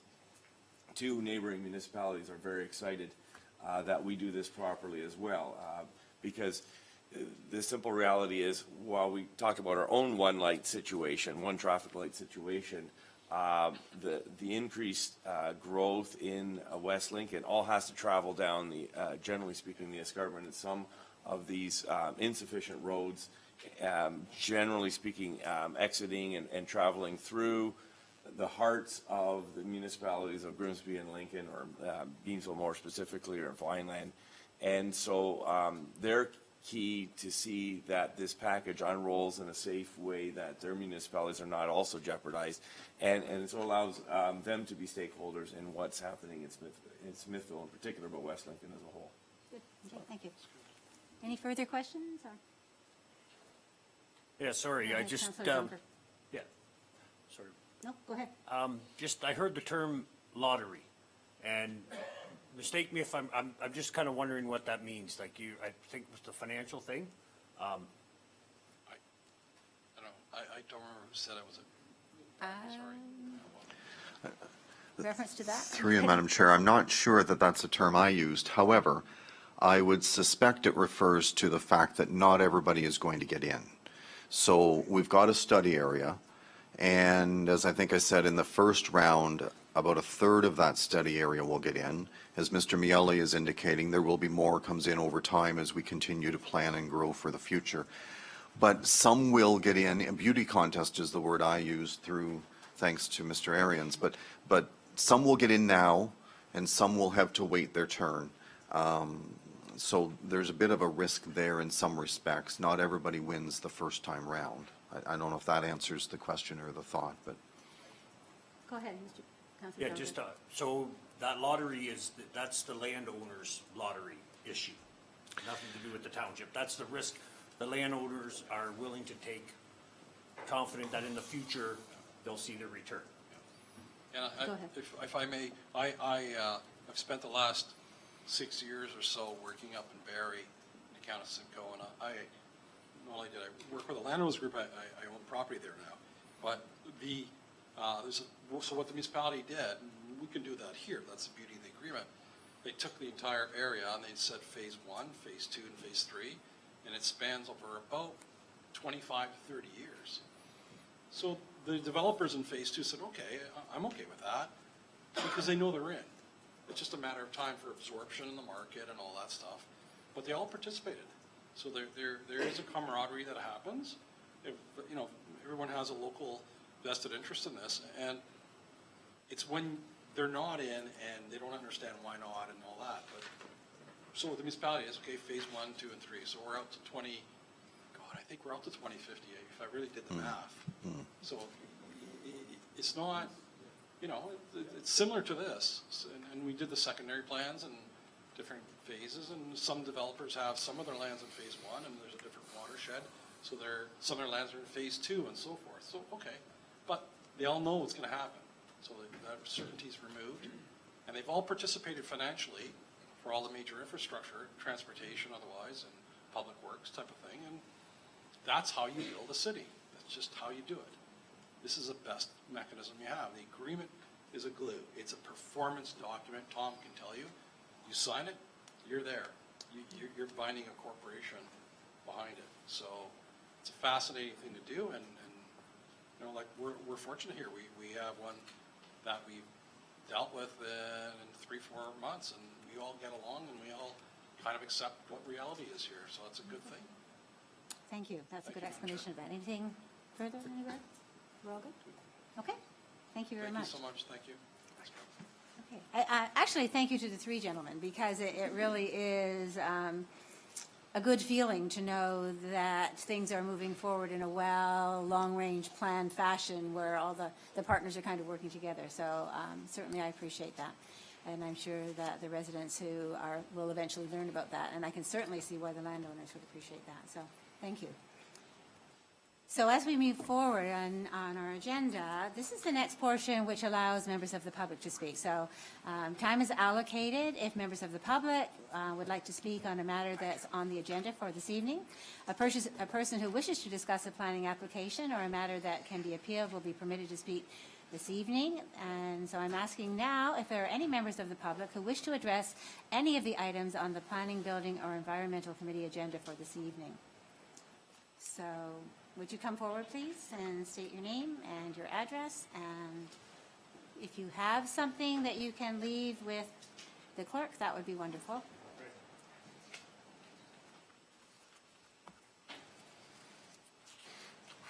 Madam Chair, Council, I'm Don Kozak. I'm from 21 Creekview Drive in Smithville. In the agenda, item P1119 is coming up for the Streamside development tonight. First I gotta put glasses on to read this. I've been chasing this around for about 3 or 4 years in West Lincoln. I've chased all sorts of different departments throughout the government to try to get this implemented, something done with this issue.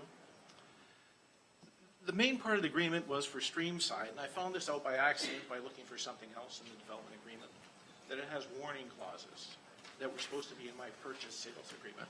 There's supposed to be 5 of them in there. None of these 5 were in my purchase offer from Phillips Homes. If they were, I could have investigated further into these warning clauses, which was train noise, smells, but I knew there was farms around. I wasn't worried about the smells. And Highway 20 was there. I knew that was there, so I'm not concerned about that.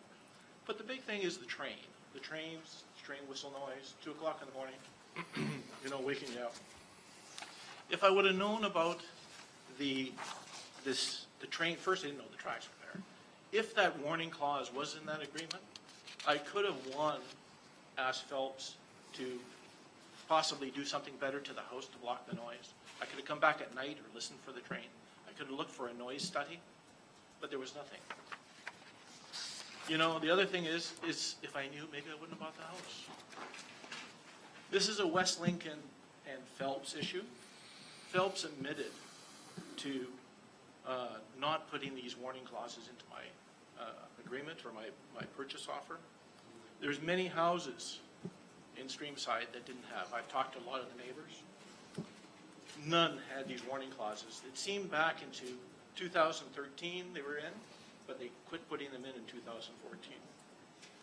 The Phelps lawyer advised me to seek legal help, as Phelps wasn't willing to do anything about it. West Lincoln said there was no recourse. However, when I read through the development agreement, there's multiple sections where West Lincoln could have put their fist down or their foot down and said, default clause 19.1, 8.15, you have to do this. Section 23, you have to do this. There's all these different conditions in the agreement which West Lincoln could have used. The builder should have to comply with the development agreement and should be upheld by West Lincoln. I presume that the previous council in 2006, which did this development agreement, saw the issues and wanted these issues in this development agreement for or to protect the people buying the homes in West Lincoln. As a resident of West Lincoln, a new resident, 4 years now, I think that West Lincoln should support the residents who bought the new homes in Streamside. Any questions? Madam Chair? Okay. Thank you. Mr. Kozak, do you have a copy that you Yep. could leave? Would you do that, Yep. please, with the clerk? Thank you.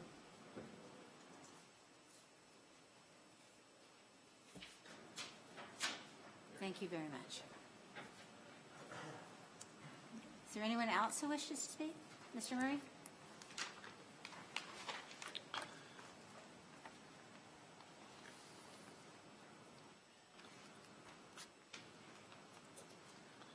Ross Murray, 25 Streamside Drive. I'm here with regard to the town assuming the Streamside subdivision, and I have 2 issues that I'd like to bring up.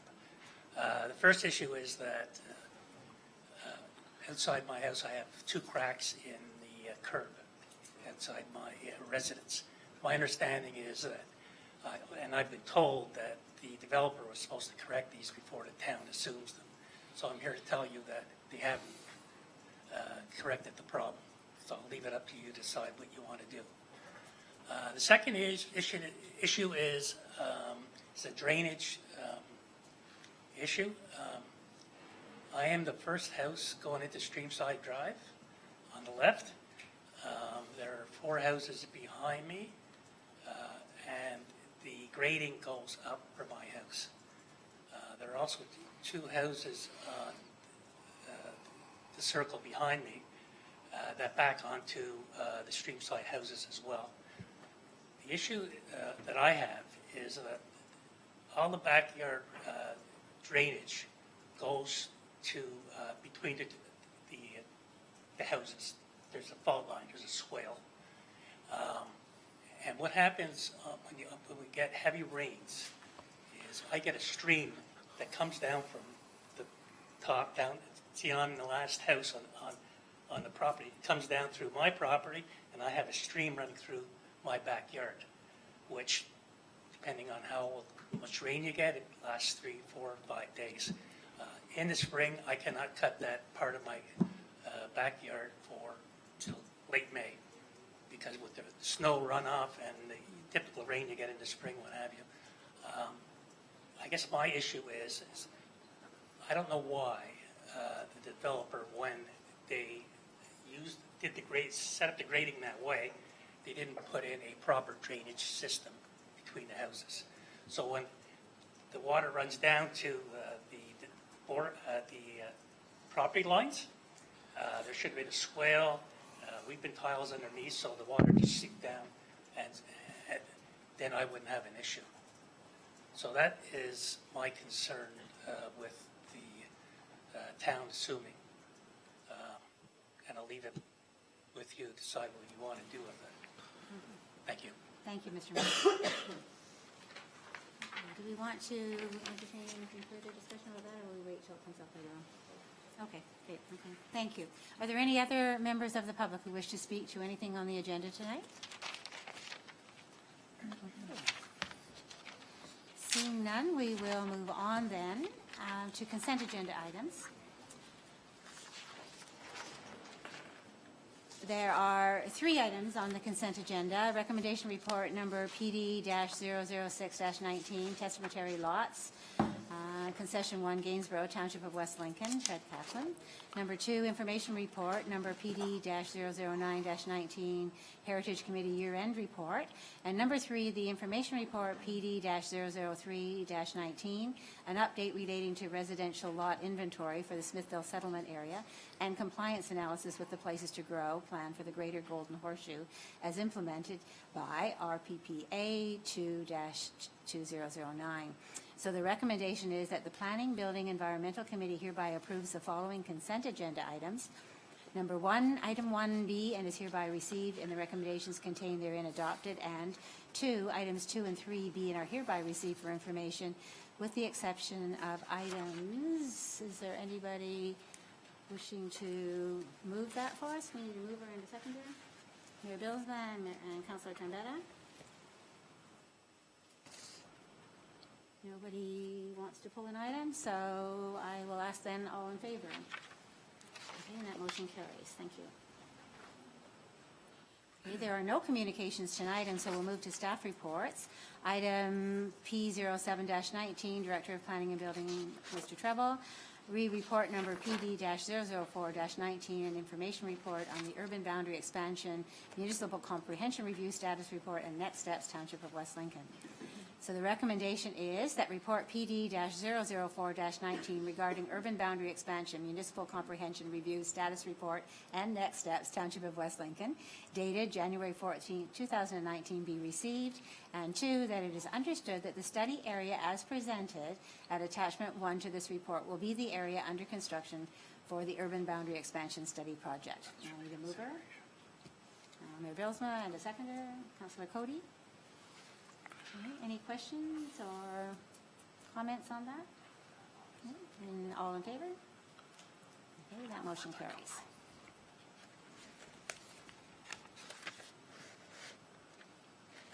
Okay, So item PD 08-19. Under this, we have Planner 2, Mrs. Etzel, and Mr. Borma, as well as our Director of Planning and Building.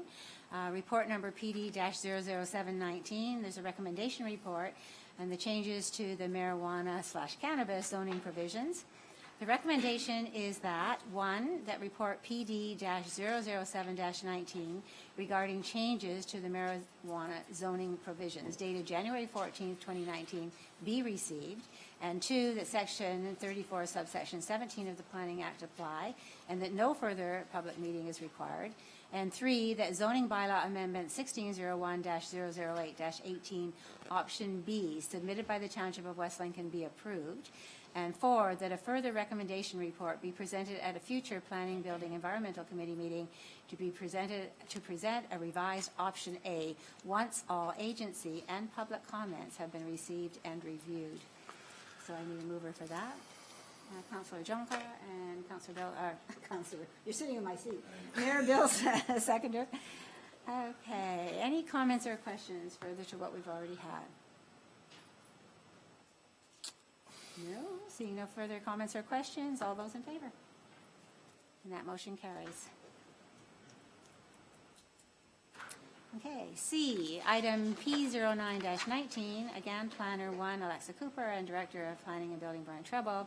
Re-report number PD-005-19, a recommendation report, a zoning bylaw amendment for Kevin Top, agent AW Top and Sons Limited, file number 1601-023-18. The recommendation, 1, that report PD-005-19 regarding Kevin Top, agent AW Top and Sons Limited, zoning bylaw amendment, file number 1601-023-18, dated January 14th, 2019, be approved, and 2, that section 34, subsection 17 of the Planning Act apply, and that no further public meeting is required, and 3, that a bylaw be approved by the Township Council to implement the approved zoning bylaw amendment. So again, I need someone to move that, please. Councillor Cody, and second it, Councillor Trombetta. Any questions or comments about this application? No? Okay, seeing none, all those in favor? And that motion carries as well. Thank you. Okay, item D, PD 10-19, Planner 2, Garrett Borma, and Director of Planning and Building, again, Brian Treble. Report number PD-010-19. It's again a recommendation report, zoning bylaw amendment, Lawman Dodd, Havel Dodd agent, file number 1601-020-18. The recommendation, 1, that report PD-010-19 regarding Lawan Dodd, Havel Dodd agent, application for rezoning, file number 1601-020-18, dated January 14th, 2019, be received, and 2, that section 34, subsection 17 of the Planning Act apply, and that no further public meeting is required, and 3, that a bylaw to implement zoning bylaw amendment 1601-020-18 submitted by Havel Dodd on behalf of Lawan Dodd be approved. And again, I need a mover, Councillor Trombetta, and a seconder, Councillor Riley. Any questions or comments on this? Again, seeing none, all those in favor? And that resolution carries as well. And E, PD 11-19, Director of Planning and Building, Brian Treble, report number PD-008-19, the recommendation report, the naming of Gateway Avenue, Creekview Drive, and Streamside Drive by bylaw and issuance of certificate of completion of services and assumption of streets and works for Streamside Plan of Subdivision, developer Streamside Development Corp. The recommendation, that report number PD-008-19 regarding the naming of Gateway Avenue, Creekview Drive, and Streamside Drive by bylaw and issuance of certificate of completion of services and assumption of streets and works for Streamside Plan of Subdivision, developer Streamside Development Corp., dated January 14th, 2019, be received, and 2, that a bylaw be passed to officially name Gateway Avenue, Creekview Drive, and Streamside Drive, and 3, that a final certificate of completion be issued for Streamside Plan of Subdivision 30M to 373, and 4, that the township assume the Streamside Plan of Subdivision 30M to 373 and all related work services and the Parcat in accordance with Schedule A of the attached draft bylaw, and 5, that a bylaw be passed to assume Gateway Avenue, Creekview Drive, and Streamside Drive. So again, I need somebody to make that motion, please. Councillor Bilsma and a seconder, Councillor Riley. And questions or comments? Aha. Councillor Cody, we'll start with you, please. I'm just curious, what, do we, Mr. Chairman, do we do anything, any sort of inspection before we assume these subdivisions, or is it a timeline-based thing? Through you, Madam Chair, we do quite an extensive inspection process. We hold securities that don't get released until the works are done in accordance with the original master plans that were designed for the area. This development's been ongoing for a long time. 2006 is when a lot of the engineering work was done and when a lot of the agreement work was prepared. And so here we are some 13 years later, and we're still holding securities. As outlined in the report, actually, we're holding a fairly substantial amount of security that we're suggesting we can release all but the very last bit. And that security is a bit of the incentive to do everything that's in compliance with the agreement. So as much as we've heard that there are some individual concerns, from the professionals that are advising planning staff, I'm being told that the works are done in accordance with the master plans. Maybe there's a flaw in the master plan, but I don't have much ability to go beyond that plan. If Mr. Murray's correct, it sounds like there may be some challenges with drainage in his area. With the concern relating to the lack of warning clauses, I don't know what really to suggest, Madam Chair. The agreement is a binding document between Streamside Development Corp., not Phelps Homes. Streamside Development Corp. Developed the streets and roads and then sold the lots to Phelps Homes. And the township, the two parties to the agreement are Streamside and the township. And Phelps Homes assume the responsibilities of that agreement. So because it's a binding document, they were obligated to ensure compliance with all of the requirements thereof, including the warning clauses that were supposed to be registered on title, or sorry, registered and listed with the offers agreement of purchase and sale. The challenge is we never get to see those agreements. We're not privy to or party to those agreements, and they occur several years afterwards.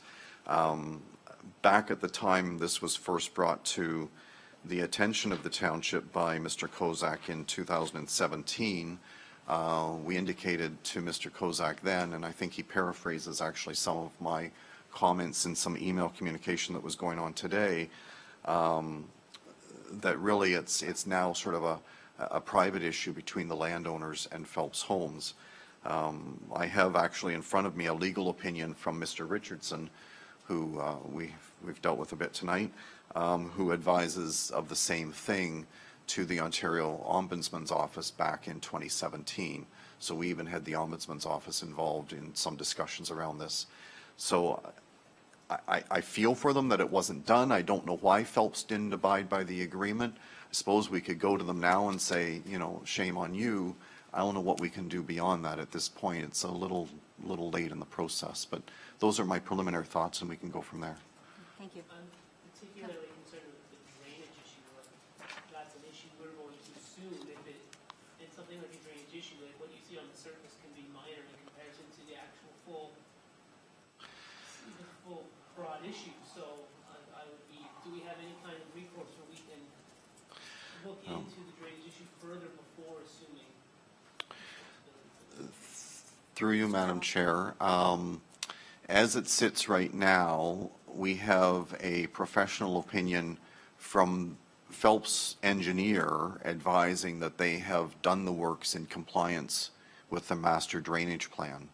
So to go beyond that, we're probably starting to tweak the master drainage plan, and that's not normally a process we go into. Certainly the landowner has the right to make changes, but he assumes the liability at that point if he's going to change things beyond the agreement. The agreements and the master drainage plans would have been designed to accommodate, I'm not sure what storm event it is, but there would be a certain minimum storm event that the swales would have to be able to accommodate. If we get rain events that are above those design flows, then clearly we're going to have a bit of a drainage challenge. Normally the concept is that they will handle your sort of typical or traditional flow, And then within about 48 hours, most of the water should be gone and the land is able to start drying up and returning to a natural state.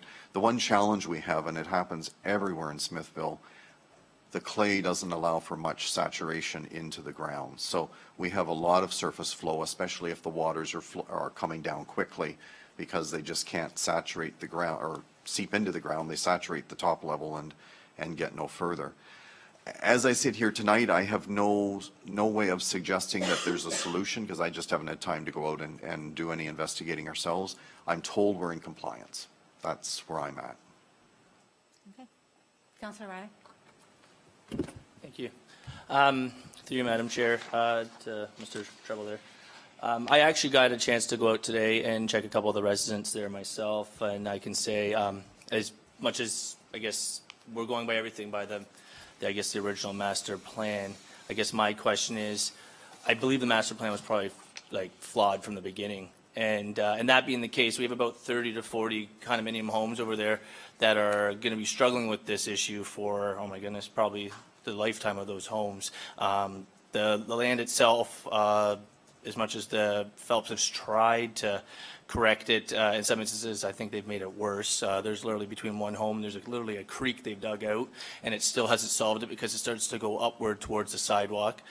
In several of those other homes too, they actually run towards the sidewalk, which in the wintertime, as the snow starts to melt and the water starts to run and it starts to freeze again, I feel like that is also a liability that we're going to be facing as far as salting and taking care of those residents in the future. And they've been dealing with that, I guess, for the last few years, so maybe that's nothing out of the norm. I do believe as this council that we do have a responsibility to hold our developers and our contractors liable for that. I don't know how we're going to do that, but we definitely, at the very least moving forward, we need to prevent more things from this, because it's quite a disaster out there for those of you who haven't had the chance to go out there, and I recommend you do, because it's not something I would want in my property by any means. And these people are dealing brand new gorgeous homes ranging, I don't know, between $400,000 to $700,000, and their properties are mush, to put it politely. I would also ask Mr. Treble, though, and I just see that I got an email from you, so I'm really sorry. I didn't get a chance to actually review that whole email. But do we have a bylaw that enforces our future builders to possibly be registered with the real estate board, so that the homeowners can have further protection with Tarion and other governing bodies, or is that something that is not in place as of yet, and so forth? Mr. Treble? Through you, Madam Chair, I'm not sure I can fully answer that question, but certainly Tarion, I believe, is quite applicable in a subdivision development such as this one, and there'll be insurance opportunities through Tarion with respect to new homes constructed and standards. I'm not up on the Tarion requirements, but they do apply to these types of development, as I understand it. Beyond that, I'd have to do some investigating in terms of what other facilities or services are available that might be able to assist.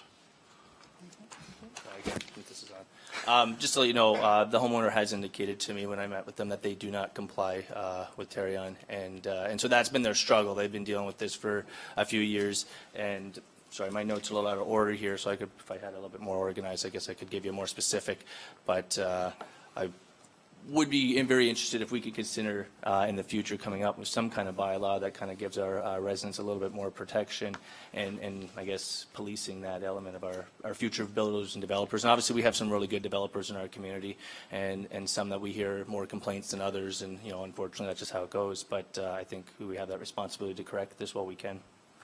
Okay, thank you. Any further comments? Councillor Trombetta? Thank you, Madam Chair. Through you to Mr. Treble, has our staff went out to take a look at these issues? I know you said you had was it the consultant that's representing the subdivisions had that recommendation? Has our staff went out there and take a look? Through you, Madam Chair, I can advise you that our staff have been on site numerous times dealing with compliance issues to ensure before we release funds that we're in compliance with the master plans for the development. As well as each of the individual lot grading plans are reviewed by the staff in the building department. The way the lot grading works, the engineer designs the grading plan, It's then put in place by usually a sort of a landscaping type firm, but then the engineering firm comes back out to confirm that the works were done as per the plan. Then those are submitted to the township, and then at that point, our staff go out and look to confirm and agree as to whether or not the works seem to be consistent with what they actually see on site. And at that point, we receive the file. We don't actually approve it because we're not really engineering experts by any way, but if it seems acceptable in all shapes and sizes, then we accept that lot grading plan and place it in our file. Certainly the master works are all reviewed via Public Works Department, Jennifer and others there. So we have been on site numerous times. Have we been on site with respect to complaint issues? Yes. Have we been on site with respect to the specific issues raised tonight? I can't answer that. I only became aware of these concerns sometime this afternoon and haven't had a time to do a fulsome review to answer specifically the concerns raised tonight. I am certainly aware of Mr. Kozak's concern, not so much Mr. Murray's concerns. Okay, thank you. So that's all right. But so maybe I'm just thinking maybe we should possibly, well, I know we'll send this back to staff because we have some more concerns at this moment, Madam Chair, but see the mayor had his hand up, so Let's save that's, that for I'm a going to moment save and that we'll move possibly, on. Okay, so. Thank you, okay. Mayor Billsman. Thank you very much. I think that the curb issue that was raised, I think that could be dealt with quite expeditiously. There seems to be just a repair there that needs to be done. The concern that I'd like to speak to is the issue of drainage. The fact that water flows is less of a concern to me when we have those severe storms. That water flows is all part of the design. It has to flow in and around and through the houses in such a way. These houses have big roofs. They have downspouts. There's a lot of water that has to be moved and carried away. So the fact that water flows is less concerning to me. That it flows means that it's working. It's moving in some direction. So this particular spring, just in contact with the Public Works Department, this particular spring, we had a couple of a day or two that were significant in terms of available water. It seems like every spring we have a thaw, a huge amount of water comes through, some kind of storm event.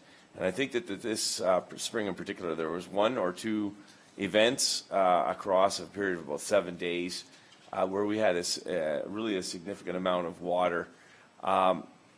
And the development has been kind of polished off in its, at least in terms of the residences, for probably about 3 or 4 years.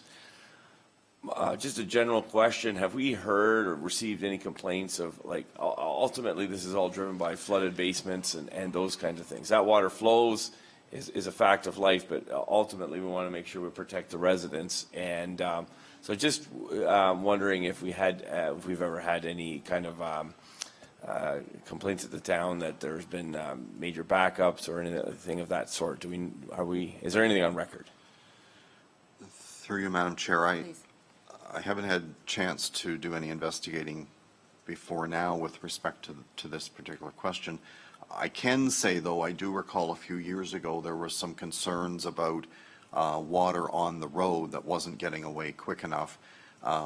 This wasn't just last spring, this was a few times before that. But there were filter claws that were over top of the catch basins, and they were, clogged with sediment and not allowing the water to get away quick enough. And I do remember our manager of Public Works, Mr. Julian, at the time going out and more or less getting hip waders on to climb down to one of the catch basins, which I think would be kind of kitty corner to where Mr. Murray lives, somewhere in that general area anyway. So I know there have been issues. I would have to actually go back and ask staff to put together a bit of a listing of specific requests with respect to flooded basements and whatnot. The one thing I can say is that over the course of these last few months, staff have been working with Phelps Homes to attempt to address any of the concerns that we were aware of. And so a number of different ones had come forward. There are steps out of a garage directly into a swale where there were concerns about the depth and one cement step not being adequate, and I think having to build some sort of a riser, almost like a platform or deck that ended up having to be constructed in that particular location, and trying to deal with a number of those issues to try and get to the point where we could recommend tonight that we had a complete subdivision which looked like it was to the point where it was acceptable to everybody. I think it's safe to say we're probably 90 or plus % there. Sounds like there's maybe still a couple more issues, but in terms of outstanding complaints, I don't believe there's any as of right now. We've dealt with every outstanding complaint, but I could certainly put together an inventory if that's required of the ones that have been occurring over the last while. If I just can continue through to the director, like I know that sometimes things happen, you know, leaf clutter or wind and the nature and style of the storm can sometimes throw a curve that's just not predicted by any modeling or any kind of storm meteorological constructs and all that kind of such.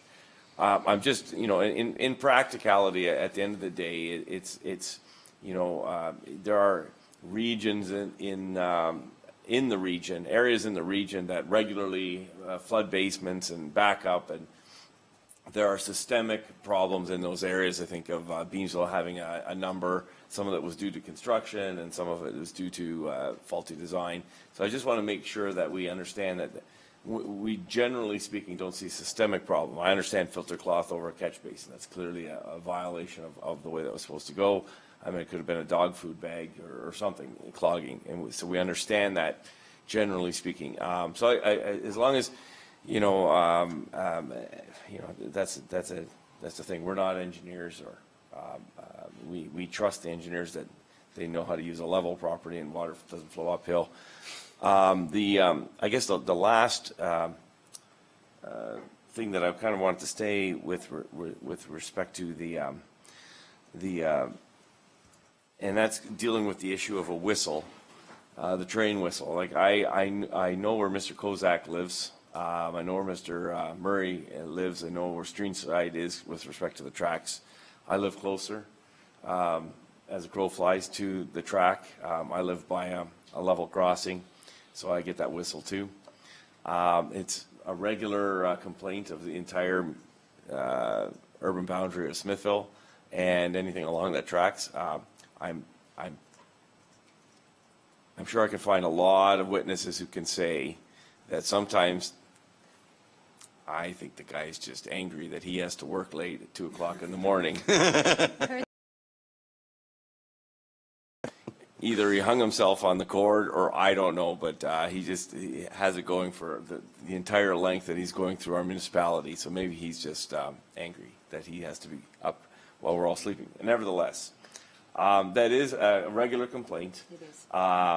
We may be able to solve that problem in other fashion, although I know there's no shortage of asking that we've, CPR to address that issue, and there are ways of going about it. Other municipalities have dealt with that, but it's not necessarily a very simple process.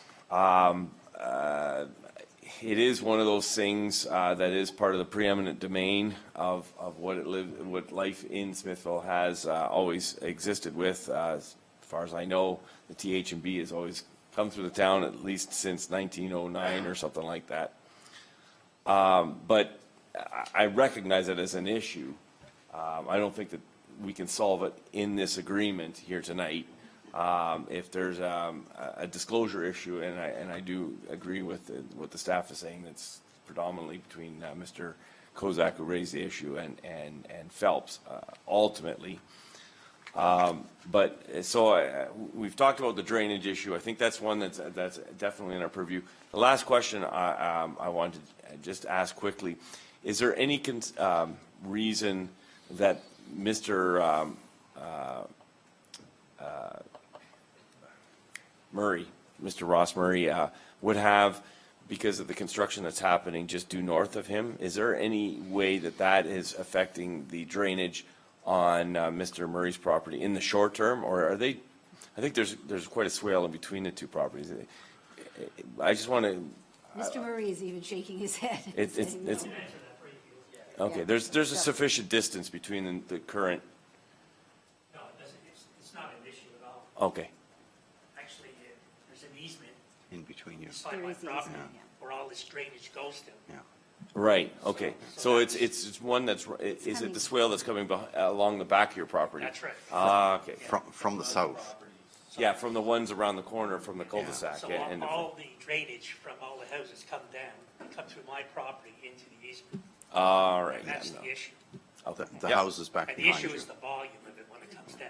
Yeah, So, okay, So I thank you. thought so, but thank you for, for Yeah. clarifying that, Mr. Murphy. Now I know the direction. I also have been there, so, thank And you. the other thing too is when the town does the approval for the grading, but he did mine. I was the only house there. I didn't have any issues with grading. But when you build all the other houses and the water starts coming down, now I have an issue, but it's after all the grading's been approved.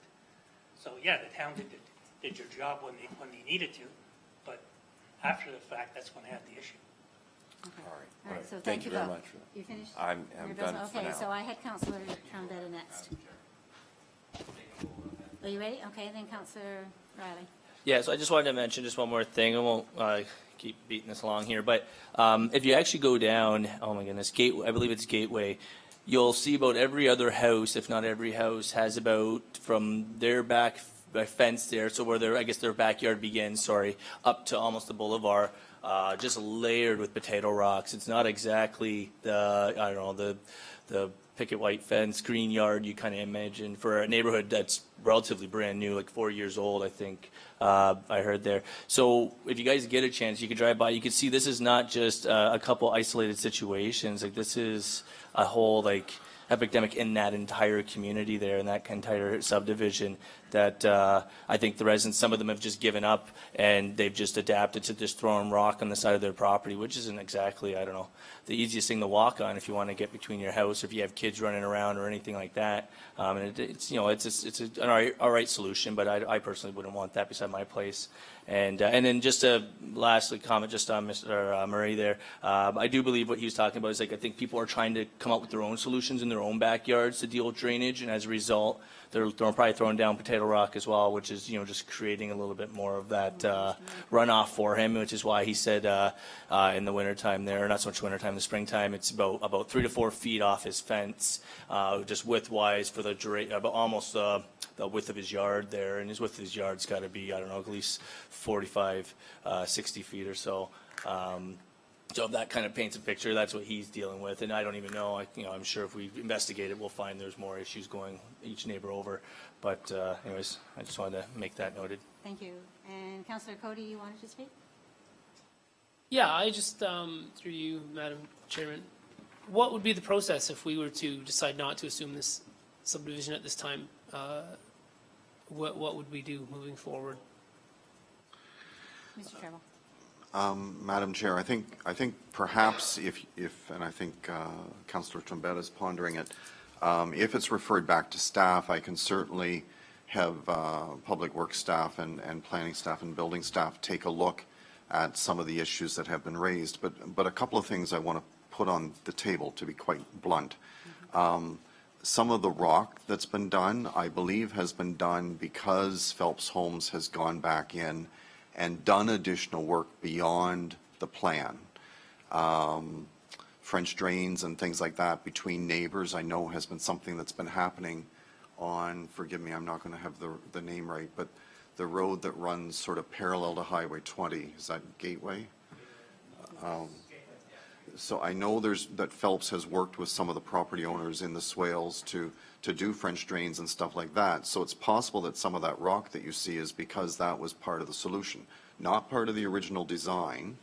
And further to that, number two, if there is a desire at some point for the township to step in and fix an issue, and all of the individual property owners have done their own tweaks, which I think I'm hearing may have been part of the issue with Mr. Ross Murray's situation. If we go in, we're putting it back to the way the master plan for that area should be, and no one might like it then. So do we really want to step into something that has been amended and modified and adjusted and changed by individuals over the course of time, it's way beyond where the township can do much to assist. However, having said that, I haven't looked and I haven't had staff look as a result of these discussions. So if it's referred back, I'm happy to try and see if we can't look to see what's going on and then report back in a more fulsome manner. But we might want to be careful what we're asking for. Yeah, my thinking was, we're looking at 13 years. I mean, as Mr. Murray has said, you know, a long history, he was at the beginning. But, you know, that whole process has been a long time coming, and there have been so many changes over the years. That would worry me, too, about going back in and trying to be responsible for looking after all of that. Any further questions, comments? And back to you, Councillor Turnbull. Thank you, Madam Chair. So through you to Ms. Treble, if we do assume this tonight, that means it's all on us. There's no, all the LCs are paid back fully to the developer, is that correct? Through you, Madam Chair, the proposal is that we hold $14,000 and some odd dollars, which is because of Lot 1 that isn't built on yet. So it's items specific to that lot. In terms of assumption, we don't assume drainage issues if they've been tampered with and they're not in consistent compliance with the master plan. So to go to the point we're discussing, I really don't know if it's fully compliant with the master plan and it's not working, then that's on us. If it's been tinkered and tampered with by the property owners and it's no longer in compliance with the master plan, then that's on them, not us. What about the curb issue? The curb issue is fine. Steve McGeehan was out there today and says it's a non-issue. Okay. Thank you, Madam Chair. Anything further?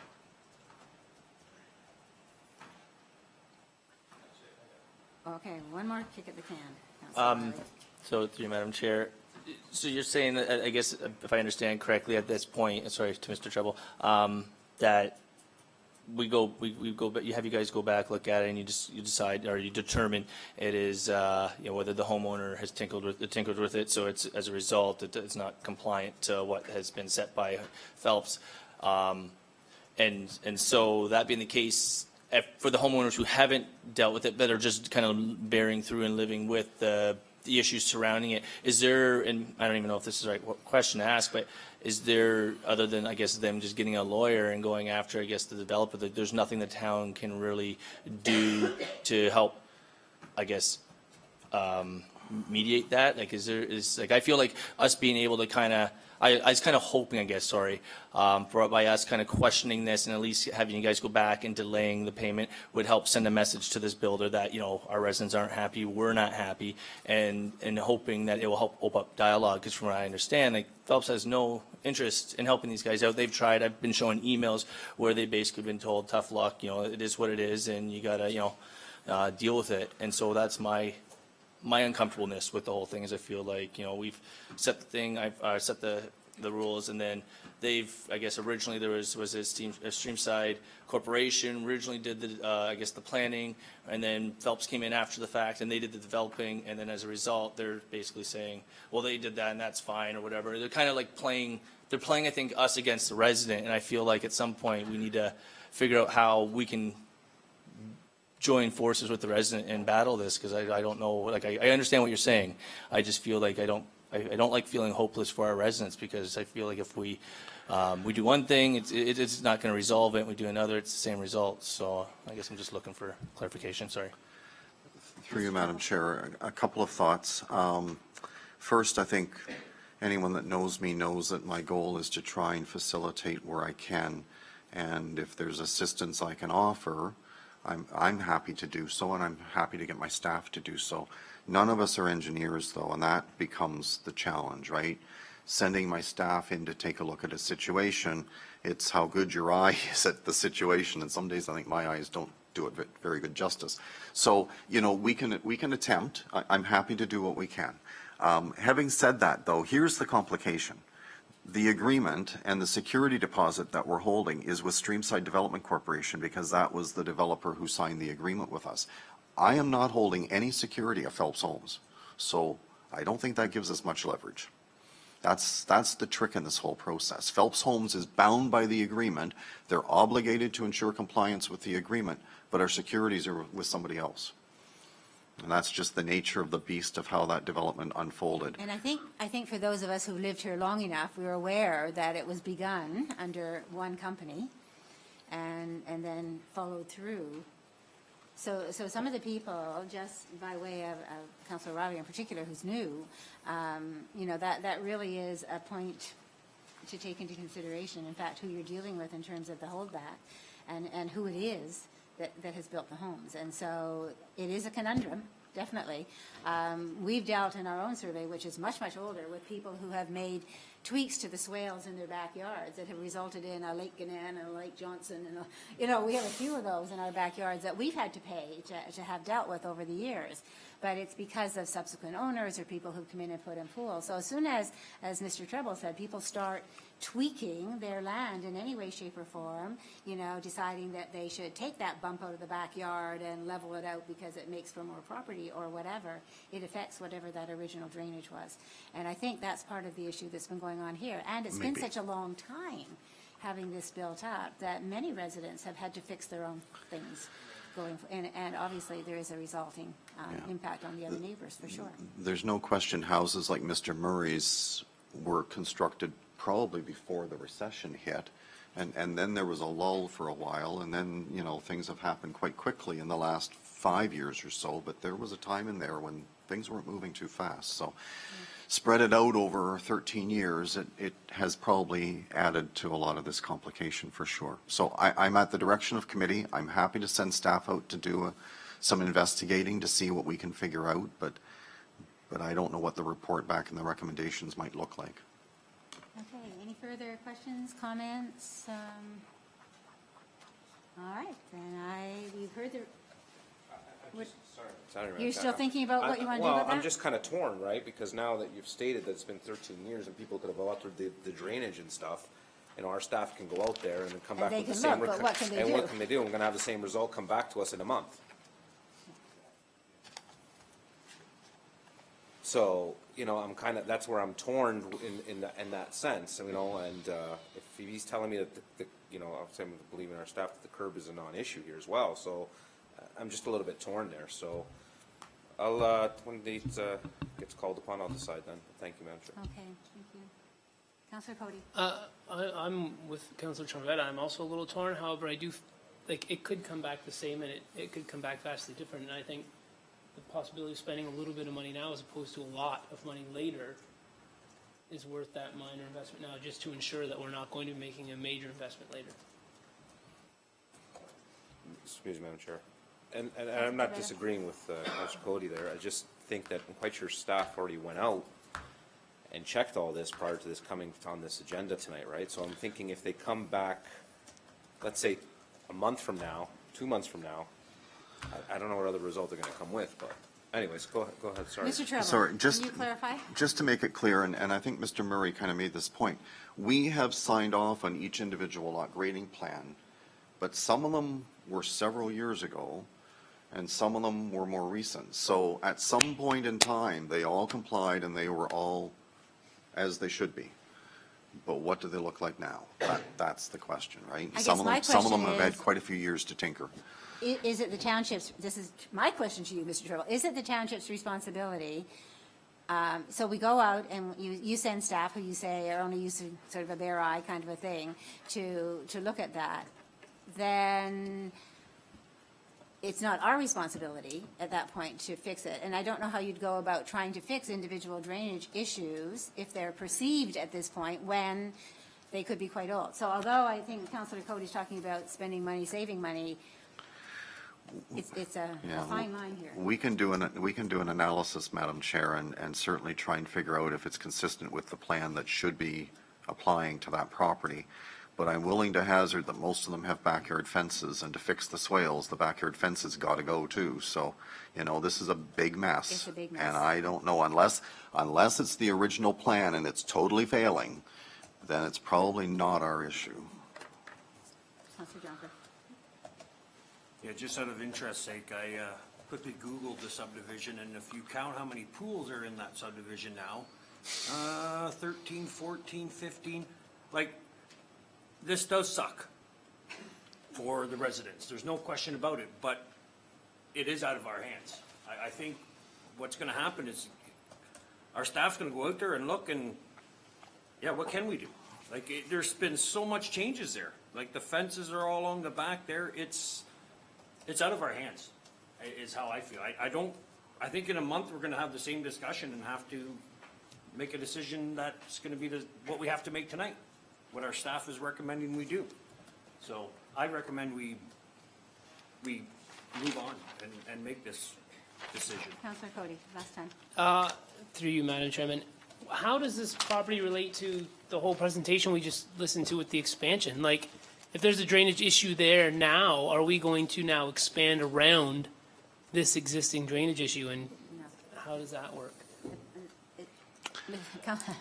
Mr. Treble, I think you know where the township fits in terms of Yeah. that little portion, and Through you, though. Okay, well, let Mr. Treble speak, and then I'm going to give you some latitude, Mr. Murray, and we'll come to you again, but let's let Mr. Treble. The bottom line is, though, I think there is an open channel to the east of this development, which is meant to be the outlet for the lands to the north. So I think that most of the development around on the future urban lands would not have a direct impact on the individual lots, such as Mr. Murray's lot. They'd be separate issues, I believe. Okay, thank you. Mr. Murray. I could solve this problem very easily.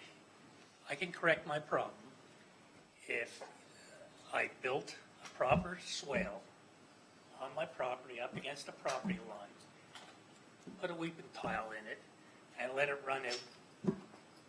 All I need, and I've considered doing it, but Brian was saying if I start playing around with it, then it's my responsibility. I don't have a problem doing it. If the developer lets me dump my earth someplace and gives me some gravel, I'll do it myself. I don't have a problem doing it. So, Mr. Treble, how do we handle that? Well, I don't know that we can give him the advice to proceed, because that's contrary to the agreement. However, it might be the solution that makes sense. Well, it's actually not contrary to the agreement. The problem is the swell wasn't built properly. Sorry, I haven't been on site, I'll so. tell you, it wasn't. It should have been right on the property line, and it's all on my property. So there's none on property behind me. There's none on their property, so it all comes over to my property and goes out. So what I have to do is I have to build a proper swale so it catches the water as it comes over and let it, rather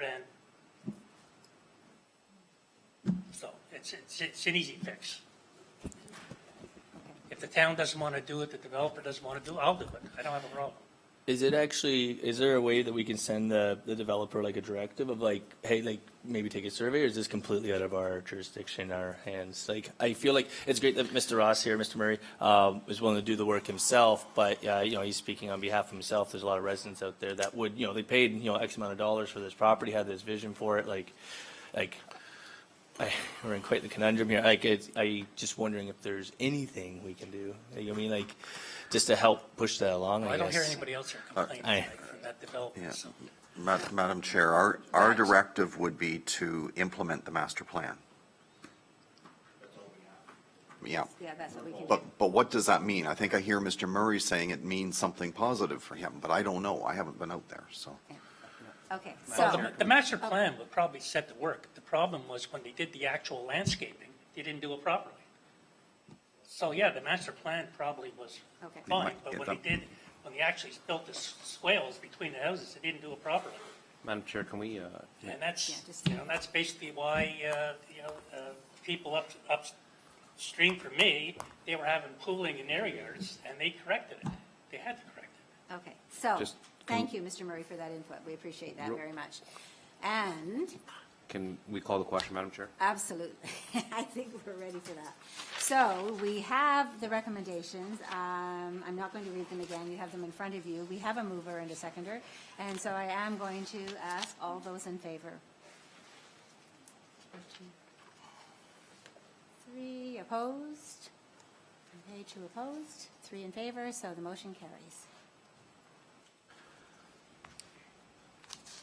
Thank you, everyone, for your input. Okay. Item P12-19, Planner Alexa Cooper and Director of Planning and Building Brian Treble. Report number PD-001-19, Information Report, Review of Planning Act revisions contained in Bill 66, an act to restore Ontario's competitiveness by amending or repealing certain acts. So the recommendation is that report PD-001-19 regarding a review of Planning Act revisions contained in Bill 66, an act to restore Ontario's competitiveness by amending or repealing certain acts, dated January 14th, 2019, be approved for information purposes, and 2, that for information purposes, the 11 comments/questions as outlined in this report will be submitted to the province in response to their call for input. So I need a mover. Somebody? Councillor Cody. And a seconder? Councillor Riley. Okay, any questions or comments about that? Okay. People are trying to find it. Didn't you see? Okay, I just would like to, again, compliment staff for looking at that so thoroughly and coming up with those questions and asking. I think that there are, as many things that have happened lately that are coming from the province, they're not really as filled out as often we would like them to be. So I think that the fact that you're taking this opportunity to ask for some clarification is really to be commended. So thank you for the work that you've done on that. Any further questions, comments? Okay, all those in favor? And that motion carries as well. Okay, under other business, we have item P13-19, Mayor Bilsma. Read the membership and invoice for the Multi-Municipal Wind Turbine Working Group 2019, and the recommendation that the invoice received December 20th, 2018 for membership on the Multi-Municipal Wind Turbine Working Group for 2019 in the amount of $400 be received, and we will see. I need a mover. Mayor Bilsma, and a seconder. Councillor Trombetta. Mayor Bilsma, did you want to speak to this? Yes, I did. Thank you. So our membership came due. We had a membership. I don't even know how many years it goes back. 2 years. 2 years. Okay. 2. Yeah, thank you.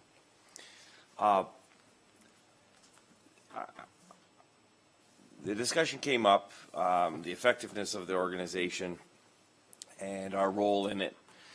There's a couple of challenges that I'd like to just present, and one of them is that the meetings generally happen in a small town called Chesley. Generally, always. Okay. You've done that drive. I've done the drive probably 3 times. I felt that the membership was valuable in the sense that it provided some weight from a political, municipal perspective. It wasn't. It was an organization that had a high degree of professionalism and a high degree of concern regarding action that's appropriate for municipalities to take. It separated us from some of the bombast that can happen when people groups, citizens groups get together. They have some certainly grassroots ideas, but sometimes not so polished and sometimes not necessarily very realistic. And I thought that this was a good attempt at staying for municipalities to take part into the discussion that were affecting a lot of the rural municipalities with regard to wind turbines. It allowed us to engage that in a dialogue that didn't necessarily single us out or fetter our ability to participate or not participate in some of the programs and some of the discussions and legal concerns that we had. And especially it gave us a measure of communication with the province as a larger group. It is 3.5 hours away. So part of the logistics were starting to take its toll in the fact that I attended 3 times. I know that former councillor Chichok attended, but she felt, and sometimes our attendance was quite poor towards the end. I was an alternate, but sometimes I didn't have the ability to know in time to be an alternate and delegate there. But the times that I did, I found them sometimes very informative, sometimes not so much. But having said all that, as a background, I would like to propose that we extend the membership for another year. I'd like to participate in the group, again, for one more year. The group has altered some of its meeting schedules, so it's not every month anymore, but it's now gone to an every other month schedule, which allows some flexibility in trying to get up there. It'll make the meetings that do happen a little bit more meaningful and a little bit more productive in the concentrate. And so I would move an amendment that says the $400 be received and paid, or that we take out the membership. And basically actually, it whatever. isn't an amendment because it just is added to the dots, right? So. Right. So we're it good, does- if that's yeah. what your motion is. So that would be my, that we try this again for another year, and I'd like to participate in that. There are, having said that, there's some movement in the field that I think we could take advantage of. So we can basically look at this year by year, but for the year 2019, I think I'd like to recommend that we pay the $400 and be a member. Okay. Mr. Treble. If I may, just to add, if we are going to be a member, if that is the agreed upon approach, then I believe the secretary is asking that we also identify tonight the names of the delegates, is that the term? Or at least the representatives. So we maybe need So we might another need clause. received, paid, and. That such and such and whoever such are and such they- be okay. appointed. So Mayor Billsma, you are indicating that you would be interested in doing that. Yes. Okay, so we would need an alternate or another member, somebody who's interested? Certainly. Through you, Madam Chair, to Mayor, Mr. Mayor. What was the biggest thing you took away from it last time? Because hearing that it was kind of sound like it was, sometimes turnout was great, sometimes not so much. So I'm just more curious what you, I guess maybe the better question is, what are you hoping to gain from having to extend this one more year? Okay, so two things. The industry is certainly not settled. There's a lot of movement. I think there was a time, or there was maybe a belief by some that once the wind turbines are in place and things settle down, that the issues would just go away. People would get tired of talking about them. They'd tolerate them. Things would settle to some kind of norm. And I think that that's not true. So this is still an ongoing file with flux. There's some good reports, some bad reports, and there's some interesting studies that continue to happen on the effects and the challenges of the wind turbine industry on our rural areas. So there's no final word on that. So as long as we can participate and we're getting new information, I think that's valuable to us. The second thing is, it lends credibility to the size and scope and the advocacy of an organization like this. There are a lot of organizations that we may join to because they're advocacy, and so our name adds to that organization's ability to say we represent X number of people, or we are a force. You think of CARP or any one of those advocacy groups that basically try to get their membership up because it means that they are a force to be reckoned with, either politically or socially or whatever. So there are many greatly affected participating members of this organization. I think in Ontario, as far as I know, the wind turbine field that we are a part of alongside Haldeman and Wainfleet still represents one of the biggest, if not still the biggest, name-plated wind farms in Ontario. So there are, my understanding that there are now some wind turbines that are bigger by megawatt But the 230 megawatt nameplate on this particular field is still one of the biggest, of which we have 44 in our municipality, and the remainder are in Wainfleet and Haldeman. So I think for that reason, it's valid. And probably thirdly, is we still have a very, very active wind-concerned group locally. There's still Mati, still meeting regularly, and there's still Wellwag, or whatever those names, yeah, Wigwag, or they're still meeting regularly. They're still raising concerns. They're still filling our inboxes with concerns and studies that they come across. So they're a very active group, and I think that we have an opportunity to continue to provide dialogue to and from the organization. So again, I'd like to, those are my reasons. I think there's, it's still valid for at least the next year, and then we can make that assessment again. I'd like to be able to, so on a personal level, participate and then verify even the things that I'm saying on a personal level. I wasn't able to participate right to the end of the previous membership, and things got in the way, elections and so on and so forth. But at the very least, again, give the old college try to the organization and see if there's a benefit to the municipality. So further to that, and we do get as part of our package minutes from those meetings, so, we're aware of what's going on too. Yeah. So it does come. But we do need somebody to serve as a backup, is that what you're thinking? Or do you An want somebody to alternate, go, yeah. an alternate, or to go with you? Like, do you want to? Well, I'll take my wife when I go, because it's 3.5 hours of It's nice a country up and side down, driving right? and stuff like that. Yeah, No, so- maybe not the winter ones, but Well, the fact that it's every other month makes a difference, I think, going Yeah. forward for people. Yeah. So anybody interested in that?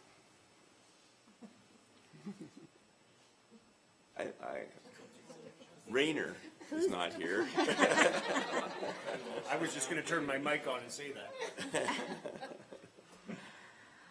How would you like, Councilor Jonker? Are you being arm twisted, or are you suggesting? I don't mind a 3-hour drive. So I'll go with them, see what it's like.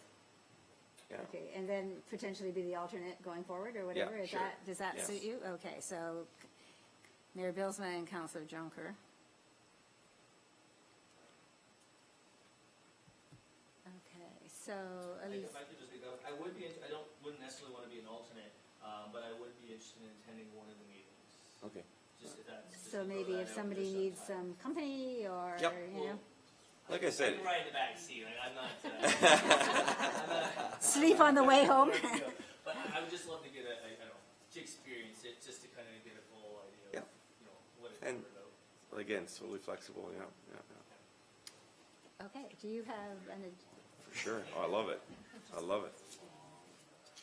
okay, so what we have now towards the end is, and extend membership for the 2019 term, and that Mayor Bilsma and Councilor Jonker serve on the committee for the 2019 term.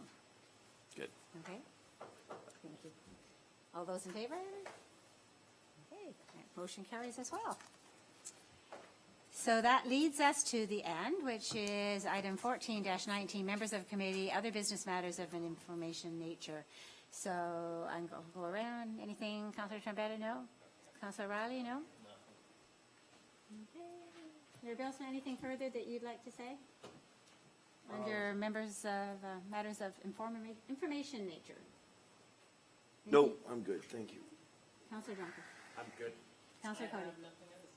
Okay, well, I would just like to put out in advance of everything coming, since we have some staff and almost all of council, the coldest night of the year.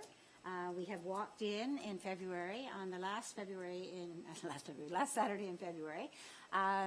It is a walk for the homeless. It's an area-wide walk. We do this in Grimsby. For the last little while, we've had, actually the first year I was on, we had a decent-sized team. And then the next couple of years, it was kind of shrunk down because we hit some pretty cold nights a few times.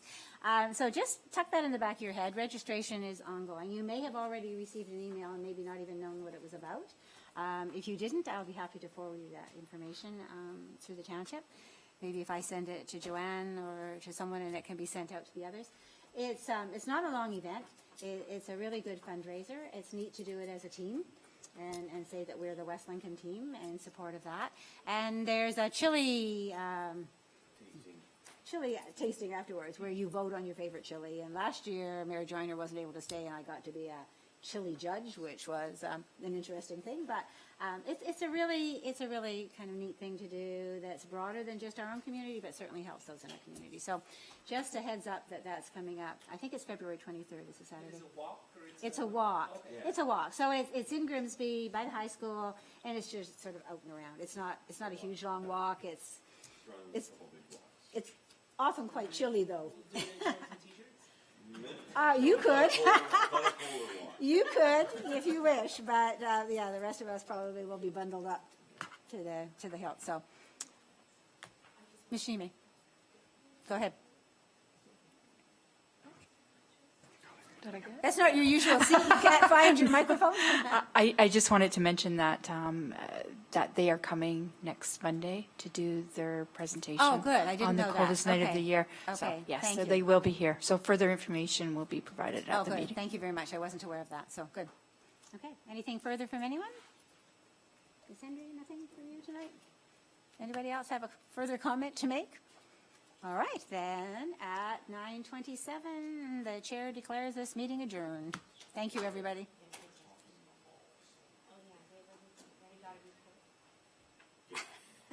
Okay, so we're done. Thank you, everybody.